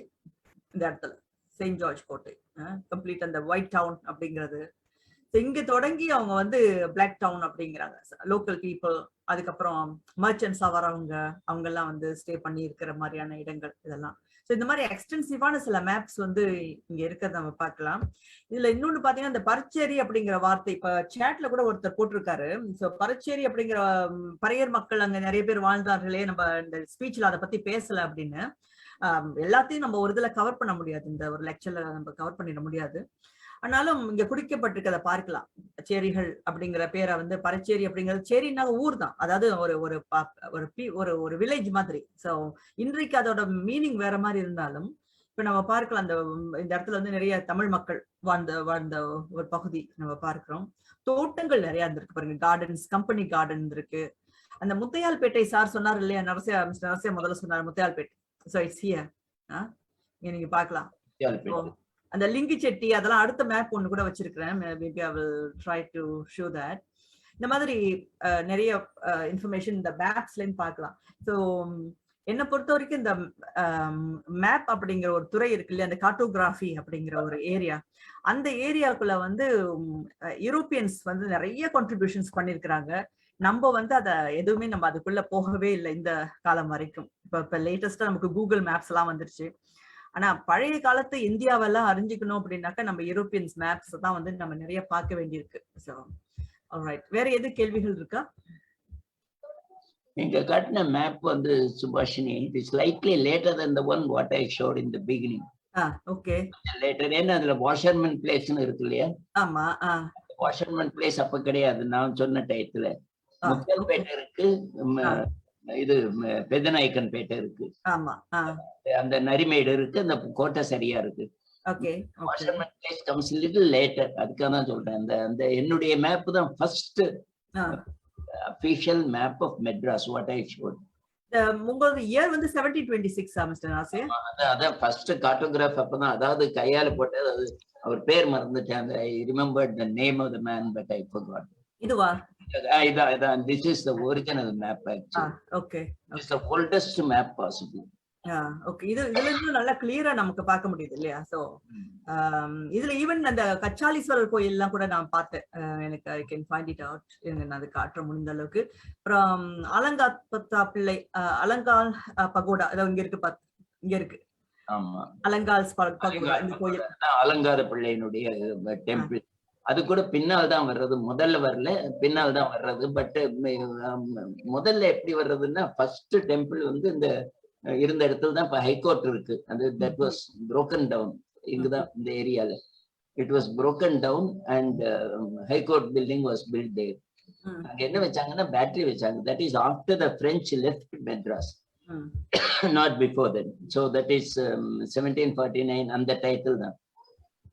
ஸோ அது நீங்க பாத்தீங்கன்னா அந்த முதல்ல இருந்த கோவில் எடுத்துட்டு அங்கிருந்து கொண்டு வந்து இன்னொரு இடம் தந்தாங்க, மணியும் தந்தாங்க. இதுக்காக வேண்டும் உண்டான மணியை கூட தந்தாங்க. அதை பத்தி எழுதியிருக்கேன். சோ இது பாத்தீங்கன்னா முத்தியால்பேட்டை இங்க கிளியரா எழுதியிருப்பாருங்க, முத்தியால்பேட்டை. இது black town and this is the Fort Saint George with all these 4 bastions. அது வந்து இந்த அந்த ஐலண்ட் இப்ப நம்ம இது சொல்றோம் தீவுத்திடல்ங்கிறது இதுதான்.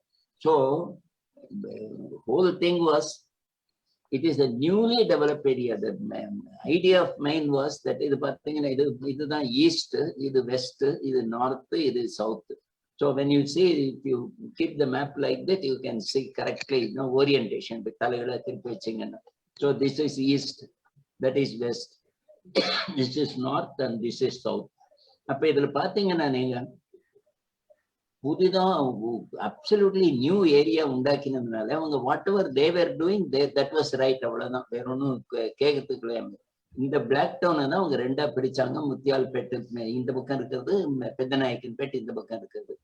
இந்த ஒரு கோவா கார்டன்ஸ்னு ஒன்று இருக்கும், இங்க கோவா கார்டன்ஸ்னு ஒன்று இருக்கும். அதை பார்த்தீங்கன்னா அதுவும் இன்னைக்கு அந்த எல்லாமே அந்த ஹைகோர்ட் காம்ப்ளெக்ஸ்ல வர்ற இடம் தான் அது எல்லாமே. அதனால அப்ப the whole thing, நான் என்ன சொல்ல வந்தேன்னா, இந்த ஜாதி பிரிவினைன்னு வந்த உடனே அதை யூஸ் பண்ணது இங்கிலீஷ்காரன் நல்லா யூஸ் பண்ணிட்டான் அவனுடைய அட்மினிஸ்ட்ரேஷனுக்கு. அதாவது without war he settled the matter and he took over the place. அதான் மெயினா என்னுடைய thrust of the point was that.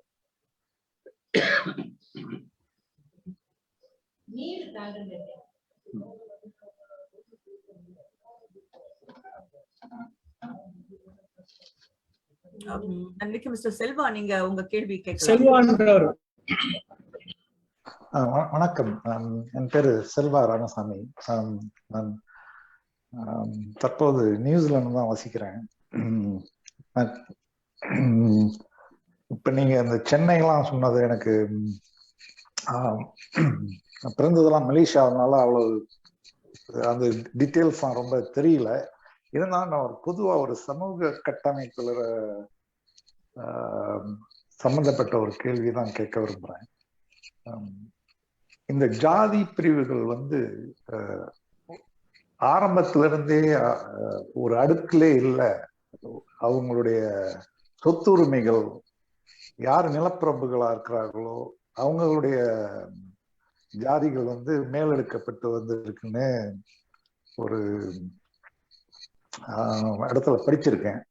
அது ஒரு உதாரணத்துக்கு இப்ப பஞ்சாப்ல இருந்த பிராமணர்கள் இப்ப அடிமட்ட தொழில் செய்யறதுனால அவர்கள்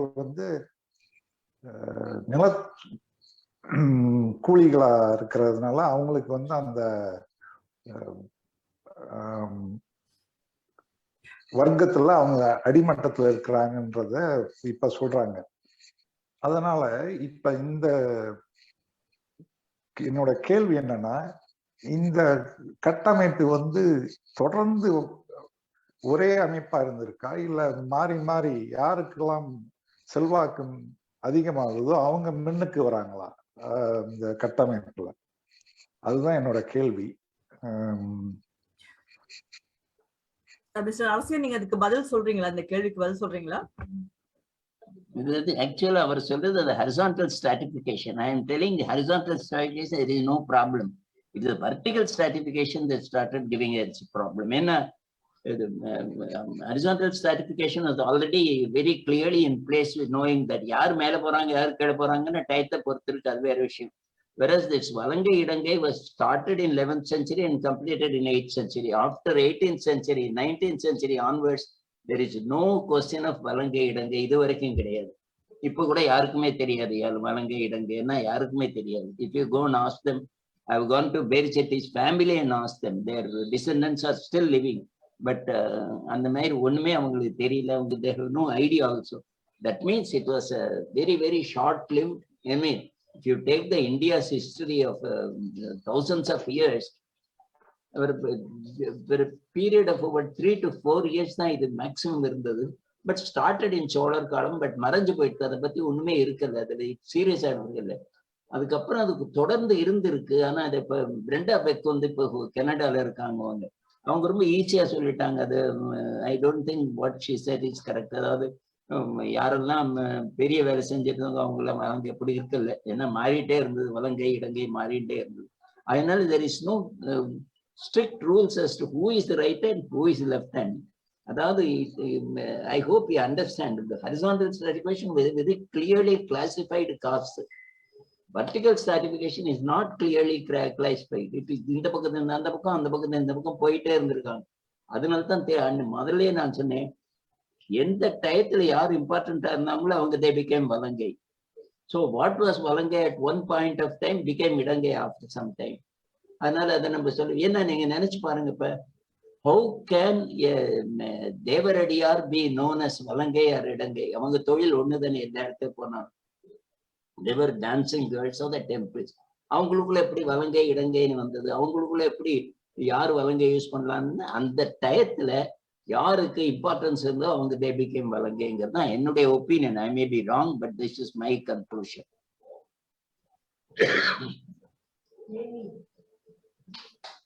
Thank you. வேறு கேள்விகள் இருக்கா?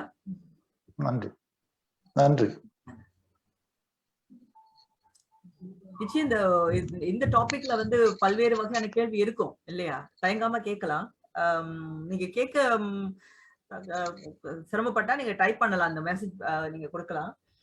இப்ப சேட்ல இப்ப Facebookல வந்து 2 கேள்விகள் இருக்கு மிஸ்டர் நரசையா. ஒன்று வந்து காளிகாம்பாள் டெம்பிள், அது வந்து பொற்குள்ளர் கம்யூனிட்டியை சார்ந்தது அப்படிங்கிற மாதிரி ஒரு நண்பர் போட்டிருக்காரு. சோ இதுல வந்து இந்த லெஃப்ட் அண்ட் ரைட் ஹேண்டோட இன்ஃப்ளூயன்ஸ் இருந்திருக்கலாமா அப்படின்னு கேட்டிருக்காங்க. எனக்கு தெரிஞ்சு அதை பத்தி ஒன்றும் ரெஃபரன்ஸ் இல்லை, அதனால என்னால சொல்ல முடியாது. unless I studied and saw some reference, I cannot give a conclusive decision.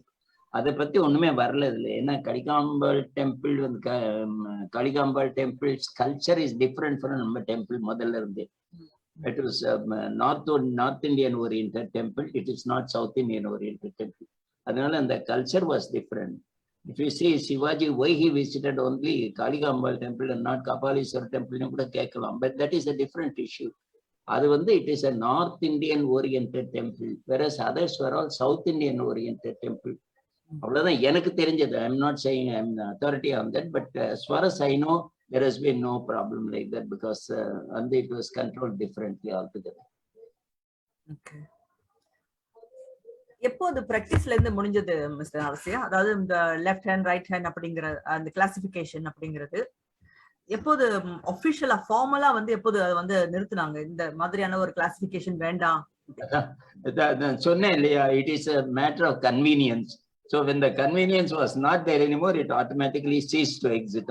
It's a very simple practical solution of management. When something is necessary, it happens. When something not necessary, it does not happen anymore.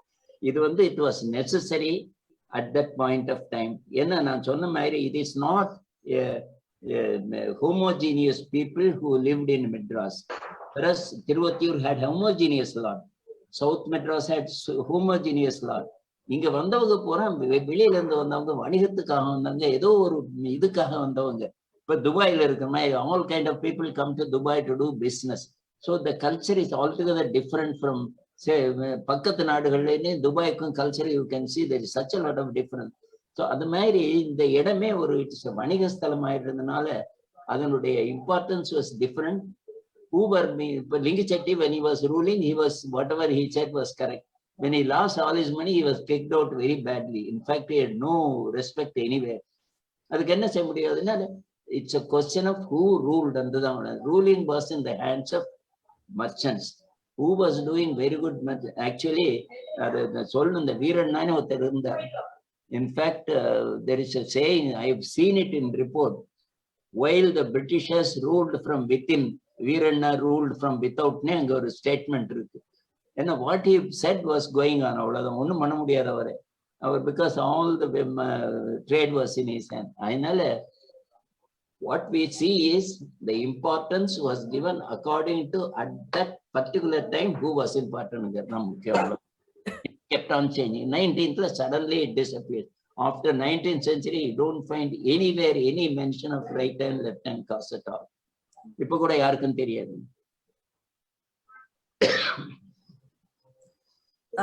இங்க சாட்ல இன்னொரு கேள்வி, வலங்கை இடங்கை பிரிவால் பிரிவில் பெண்களின் பங்கு பற்றி. பெண்கள் வலங்கை இடங்கை பிரிவில் பெண்களின் பங்கு. நான் என்ன நினைக்கிறேன், இது வந்து அந்த குறிப்பிட்ட ஆண் பெண் 2 பேருமே வந்து ஒரே அந்த காஸ்ட்னு சொல்லிடுறாங்க இல்லையா? அதுல வந்து அந்த பெண்கள் அப்படிங்கிறப்ப தேவரடியார்கள் அந்த குரூப் மாத்திரம் தான் வந்து 2லயுமே இருக்கிறதையும் அவர் சார் சொன்னதை நான் பார்த்தேன். சோ இப்ப கோமிட்டி சிட்டி அப்படிங்கிறது அந்த குரூப் வந்து ஒரு கிளாசிபிகேஷன், ஒரு இடங்கைக்குள்ள வந்துருது. அப்புறம் இன்னொரு செட்டி அப்படிங்கிற குரூப் வந்து வலங்கைக்குள்ள வந்துருது. அந்த பெண்களும் அதுக்குள்ளதான் இருப்பாங்க, அந்த குரூப்ல தான் இருப்பாங்க. There is one instance where husband belonged to Valangai and wife belonged to Idangai. Okay. So we cannot. அது கரெக்டா அதான் சொன்னேன். There is while the horizontal stratification had very clear classification as to what is what, because it is தொழில் சம்பந்தப்பட்டதாக மட்டும் இருந்தது. இடங்கை வழங்கை வந்தப்போ it is related to your business and your importance in the society அவ்வளவுதான். So these are two different things. It's not a social structure, whereas horizontal stratification is a social structure. Right and left hand caste is a structure caused by the financial requirements and financial importance of a particular man. If he was rich, he was Valangai. If he was poor, he was Valangai. இந்த மாதிரி மாறி மாறி வந்துட்டே இருக்கு. As I told you, in one case, one husband was in Valangai and இடங்கையில wife இருக்காங்க. அதுக்கு என்ன செய்ய முடியும்? So Muslims இருந்திருக்காங்க வடங்கையில கொஞ்சம் பேர், வலங்கையில. So it's not even religion. It is something beyond all that thing. It is a question of only convenience. I'm telling you, it is all based on convenience. And the Pareto's principle come again and again, the same thing. You have cotton waste or room full of cotton web, but that is not important for the workshop. The spanner is more important. So spanner gets more importance in the cotton base. That is Pareto principle. Yeah. So the 2080 principle. So that is all we have to consider that way. But I am only saying how it affected the society and how the Englishman very advantageously used it to establish his rule. என்னுடைய main thrust. Thank you. இன்னொரு கேள்வி இருக்கு Mister Asia. Any வலங்கை இடங்கை dispute in rest of Tamil Nadu? Mister Rajendran கேட்டிருக்காரு. Any வலங்கை இடங்கை dispute in rest of Tamil Nadu, அதாவது சென்னை, இது மெட்ராஸ் அந்த ஜியோகிராஃபி தவிர்த்து வெளியில, இப்ப மதுரையோ திருச்சியோ இல்ல, ரெக்கார்டடா இல்ல. மைசூர்ல இருந்தது, கர்நாடகால இருந்து, நார்த் இந்தியால கிடையாது. No north Indian cities experience this. Only அதான் ஐயாவோலுல தான் அந்த ஃபர்ஸ்ட் ரெஃபரன்ஸே வருது நமக்கு. And second reference comes after the Cholas came and they moved that this thing to Mysore. So it is something to do with that. My own feeling is when the great number of warriors returned back and they had no work to do and they were thinking very important of themselves. When they are given farmers work, they thought it is infradig. அதுக்காக உங்களுக்கு நீ வலங்கையா, நீ வேதம் உனக்கு வலங்கைங்கிறோம், நீ வேளாள வேலை செஞ்சாலும்னா சரின்னு போனாங்கன்னா என்னுடைய ஒரு assumption is that. I'm not saying I'm right, but I'm saying this could be one of the reasons. நான் படிச்சதுல இருந்து தெரிஞ்சது அவ்வளவுதான். That is all I can say. இன்னொரு கேள்வி Facebookல வந்திருக்கு. வலங்கை இடங்கை பிரச்சனையில் பிராமணர்களின் பங்கை பற்றி கூற முடியுமா? பிராமணர்கள் அதுல எந்த பக்கமும் இருக்கல. அது ஒரு this thing from beginning Brahmins were not in either இடங்கை or வலங்கை. And whenever there was problems, they always referred to Brahmins for referee. Another, they were above this caste business, mainly because Brahmins were never involved in business. This thing, they were more into administration, keeping accounts and things like that. Another, அவங்களுக்கு செட்டிஸ் மாதிரி எல்லாம் அவங்க வர முடியல, அவங்களால ஒன்றும் பண்ண முடியல. இங்க ஜூம்ல வேற கேள்விகள் இல்லைன்னு நினைக்கிறேன். வேற யாரும் கேள்வி கேட்க விரும்புறீங்களா? Facebookல வேற கேள்விகள் இருக்கான்னு பாக்குறேங்க. இனி வலங்கை இடங்கை dispute in rest of Tamil Nadu அது பேசிட்டோம் இல்லையா? அது பேசிட்டோம். தெரியல. பொதுவாக அந்த இடங்கை வலங்கை பிரச்சனை பத்தி தமிழ்நாட்டு வரலாறு சோழ பெருவேந்தர் காலம் என்ற நூலில் வடநாட்டிலிருந்து கொண்டு வந்து புகுத்தப்பட்ட நால்வர்ண சமுதாய அமைப்புக்கு எதிராக ஏற்படுத்தப்பட்ட ஒரு அமைப்பை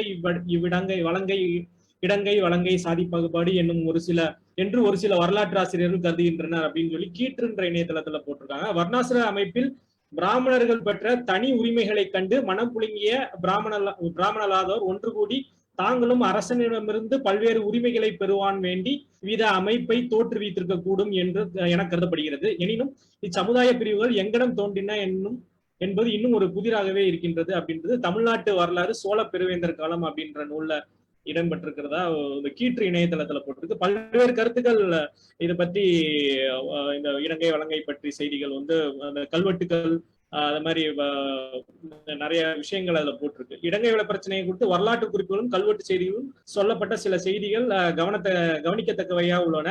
இச்செய்திகளில் பெரும்பாலானவை ஏதாவது ஒரு கோவிலை மையமாக கொண்டே குறிப்பிடப்பட்டிருக்கும். அரசனுடைய அதிகாரிகள் படை வீரர்கள் என பற்றிய குறிப்புகளாக இருக்கும் அப்படின்னு போட்டிருக்காங்க. பெரும்பாலும் இலங்கை பிரிவினர் பாதிக்கப்பட்டதாக செய்தி இருக்கும். இவர்களை துன்புறுத்துபவர்களாக பார்ப்பனர், வெள்ளாளர் போன்றவர்களை பற்றி மிகுதியாக மற்ற உயர் சாதி நில உடைமையாளர்களை பற்றி ஓரளவும் குறிப்புகள் கிடைக்கின்றன. சில கல்வெட்டுகளில் இலங்கை வழங்கை ஆகிய இரு பிரிவினரும் இணைந்து பார்ப்பன வெள்ளாள நில உடைமையாளர்களை நில உடைமையாளர்களையும் அரசாங்க அதிகாரிகளையும் எதிர்த்ததாக இருக்கும். 15ஆம் நூற்றாண்டு பிற்பட்ட காலகட்டத்தில் கல்வெட்டுகளில் செருப்பு போடுதல், குடை பிடித்தல், மாடி வீடு கட்டிக் கொள்ளுதல், கல்யாண ஊர்வலங்கள் இன்னின பகுதிகளில் செல்லலாம் என அனுமதி கூறுதல் போன்ற சமூக மதிப்புகளை கோருவதாக இருக்கும் அப்படின்னு போட்டிருக்காங்க சார். இத்தகைய செய்திகளுடைய வழங்கை பிரிவில் பறையர் சாதியார் இடம்பெற்றிருப்பதும், இடங்கை பிரிவில் கைவினை தொழிலாளர்கள், சிறு வணிகர்கள், பல்லர் சாதியர் இடம்பெற்றிருப்பதும் ஆய்வாளர்களை பெரும் குழப்பத்தில் ஆழ்த்திவிட்டது. ஒடுக்கப்பட்ட மக்களாகிய பறையர் சாதியர் ஆளுகின்ற சாதிகளுடனும் எவ்வாறு இணைக்க முடியும் என்ற கேள்விக்கு விடை கிடைக்காமல் தவித்திருக்கிறார்கள் அப்படின்ற இதை வந்து கோவில் நிலம் சாதி கட்டுரை தொடரை வந்து இவர் நம்ம புலவர் வேல்சாமி அவர்கள் கவிதாசரன் அப்படின்ற ஒரு தொடர் குறிப்பிட்டிருக்கிறார்.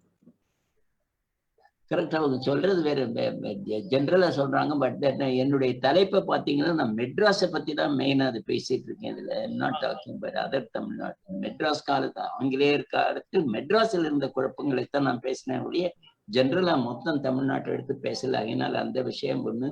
ரெண்டாவது வந்து இங்க வந்து அவங்க சொல்ற மாதிரி இம்பார்ட்டன்ஸ் வச்சுதான் வழங்கை இலங்கைங்கிறதா என்னுடைய ஒப்பீனியன். இதுல ஒரு இன்ட்ரெஸ்டிங்கான சப்ஜெக்ட் வந்து மிஸ்டர் அரசியா சொன்னது என்னன்னா, அவங்களுக்குள்ள பிரச்சனை வந்தோடனே அதோட பெனிஃபிட் என்ஜாய் பண்ணது பிரிட்டிஷ். அவங்கதான் எல்லா கண்ட்ரோலிங், கோயில் தான் பவர் சென்டர் அப்படின்னு அவங்களுக்கு தெரிஞ்சிட்டு தெரிந்த பிறகு அந்த கோயில பிளாக், எந்த பிளாக் ஏற்றணும், கம்பெனியோட பிளாக் வரணுங்கிற அளவுக்கு அவங்க வந்து செய்திருக்காங்க. அதுக்கு பின்னால் காரணம் யாருன்னா நமக்குள்ள நடந்து கொண்ட சண்டைகள் அப்படிங்கறது வந்து ஒரு நல்ல லெசனா இருக்கும் நான் நினைக்கிறேன். அட்லீஸ்ட் இப்ப கேட்கிற நமக்காவது வந்து இது ஒரு நல்ல ஒரு எக்ஸ்பீரியன்ஸா இருக்கும் என்ன நடந்திருக்கு அப்படின்னு. ஆனா நான் நினைக்கிறேன் இன்ற வரைக்கும் இந்த மாதிரியான ஒரு சாதி பிரச்சனைகள் அப்படின்னு வந்ததுன்னா அதுல வந்து அந்த ஒரு தூர நோக்கா, அது ஒரு குளோபல் வியூவா பாக்குற வியூ இருக்காது. குறுகிய கண்ணோட தன்னுடைய லிமிட்குள்ளே தான் பாக்குற பார்வைக்கே வந்துடுறாங்க நம்மளுடைய தமிழ் அல்லது இந்திய மைண்ட் செட் அப்படிங்கிறது. ஆமா. சோ ஐ திங்க் இது ஒரு ரிஃப்ளெக்ஷனுக்கு நல்லா இருக்கும்னு நினைக்கிறேன். நம்ம தெரிஞ்சுக்கிறதுக்கு நம்ம எங்க வீக்கா இருக்கிறோம் அப்படிங்கறதுல வந்து ஓவரால் நம்ம பத்தியே ஒரு ஸ்டடி பண்ணிக்கிறதுக்கு இது ஒரு நல்ல ஒரு ஆக்சுவலி anthropologist பத்தி பேசியிருக்காங்க. Like Arjun Appadurai has done very good paper வந்து anthropology விஷயத்துல இருந்து பார்த்தா அது வேற மாதிரி வர்றது. It's not related to anthropology directly.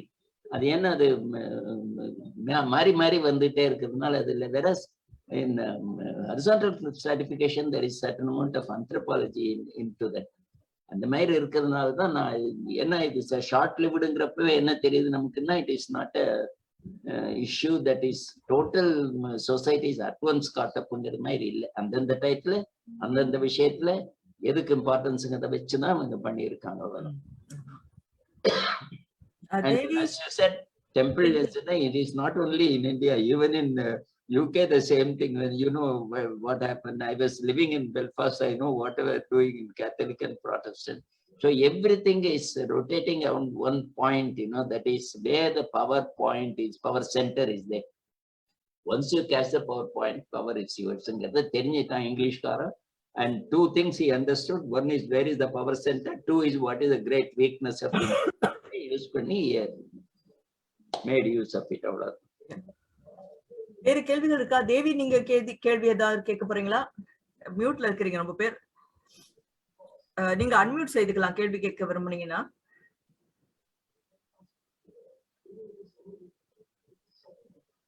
கேள்விகள் இல்லைன்னாக்க நம்ம நிறைவுக்கு போகலாமா விவேக்? பங்கேற்பாளர்கள் வேற கேள்விகள் கருத்துக்கள் ஏதாவது இல்லைன்னா நம்ம ஒரு சின்ன தகவல் மட்டும் சொல்லிடுறேன். அதாவது இந்த இப்ப நான் தமிழ்நாடு வந்திருக்கேன். அதனால தமிழ்நாட்டுல சில நிகழ்ச்சிகள் அப்படிலாம் ஏற்பாடுகள் செய்யப்பட்டு கொண்டிருக்கின்றன. வர செவ்வாய்க்கிழமை சென்னை மியூசியம்ல வந்து சோழர் கால செப்பேடு, நெதர்லாண்ட்ஸ்ல இருக்கிற லைடன் செப்பேடுகளை பற்றிய ஒரு வரலாற்று விரிவுரை ஒண்ணு தரேன். காலையில 11 மணிக்கு சென்னை அருங்காட்சியகம். நீங்க பார்த்து கொண்டிருப்பவர்கள் அல்லது ஜூம்ல இருக்கிறவங்க நீங்க வாய்ப்பு இருந்தாக்கா நீங்க இந்த நிகழ்ச்சியில கலந்து கொள்ளலாம். அதுக்கு பிறகு புதன்கிழமை அமெரிக்கன் கல்லூரி, மதுரை அமெரிக்கன் கல்லூரியோட சேர்ந்த வகையில் டாக்டர் சி முத்துராஜா இங்க இருக்கிறார். அவங்களோட சேர்ந்த வகையில நம்ம வந்து ஒரு கான்பரன்ஸ் ஒன்று ஜூம் வழியாக ஏற்பாடு செய்யப்பட்டிருக்கின்றது. அந்த நிகழ்ச்சியிலும் நீங்க அனைவரும் கலந்து கொள்ள வேண்டும்.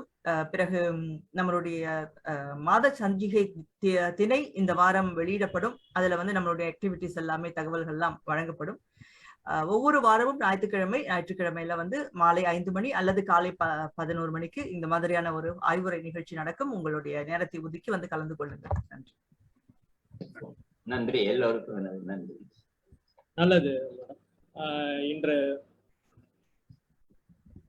தமிழ் மரபு அறக்கட்டளை பன்னாட்டு அமைப்பின் திசைக்குடல் 233வது நிகழ்ச்சியில் ஆங்கிலேயர் காலத்தில் மதராஸ் மாநிலத்தில் இலங்கை வலங்கை பிரச்சனைகள் என்ற தலைப்பில் சிறப்புரை மற்றும் கலந்துரையாடல் பகுதி இனிதே நிறைவுற்றது. எழுத்தாளர் கடல்துறை பொறிஞர் ஐயா கடலோடி நரசியா அவர்கள் விரிவாக பல தகவல்களை நம்மோடு பகிர்ந்து கொண்டார். அவருக்கு தமிழ் மரபு அறக்கட்டளை சார்பாக நெஞ்சார்ந்த நன்றி தெரிவித்துக் கொள்கிறேன். மேலும் இது தொடர்பாக நம்ம கல்வெட்டுகள் அது தமிழகம் முழுமைக்கும் பரவி இருந்த இந்த இலங்கை வள பிரச்சனை குறித்து பின்னர் ஒரு நம்ம நிகழ்ச்சிகள் ஒரு கல்வெட்டு ஆய்வாளர்களை தொழில் அறிஞர்களையும் நம்ம அழைத்து தனி இன்னொரு நிகழ்ச்சி கூட நம்ம ஏற்பாடு செய்யலாம். நிறைய அது இணையத்தில் பல கட்டுரைகள் இருக்கின்றன. அதை நீங்க விரிவா இது வந்து விவாதிக்கப்பட வேண்டிய விஷயம் இது. ஆனா இப்போ தற்போதைய காலகட்டத்தில் இந்த பிரச்சனை இல்லை அப்படின்றது ஒரு பெரிய ஆறுதல். அதை தவிர நம்ம ஏகப்பட்ட சாதிய பிரச்சனைகள் இப்போது இருக்கின்றன. அந்த இலங்கை வலங்கை பிரச்சனைன்றது இல்லை இப்ப நம்ம யாருக்கும் அதை பத்தி தெரியவில்லை அப்படின்றதே ஒரு பெரிய ஆறுதலான விஷயம் அப்படின்னு நினைக்கிறேன். ஏன்னா நிறைய பிரச்சனைகள் நம்ம இப்ப சந்தித்துக் கொண்டிருக்கின்றோம். அதுல இருந்து நம்ம இது மாதிரி கால ஓட்டத்தில் வெளிவந்து ஒரு சமத்துவமான சமுதாயமாக நம்ம வந்து நம்ம வருங்காலத்தை அமைக்க வேண்டும் என்பதுதான் நம்ம அனைவருடைய விருப்பமாக இருக்கின்றது. இந்த நிகழ்ச்சியில் கலந்து கொண்டு கருத்துக்கள் பகிர்ந்து அனைவருக்கும் தமிழ் மரபு அறக்கட்டளை சார்பாக மீண்டும் ஒரு நன்றியை தெரிவித்துக் கொண்டு நம்ம இந்த நிகழ்ச்சியை தொடர்ந்து நிறைவு செய்து கொள்ளலாம். நன்றி, வணக்கம்.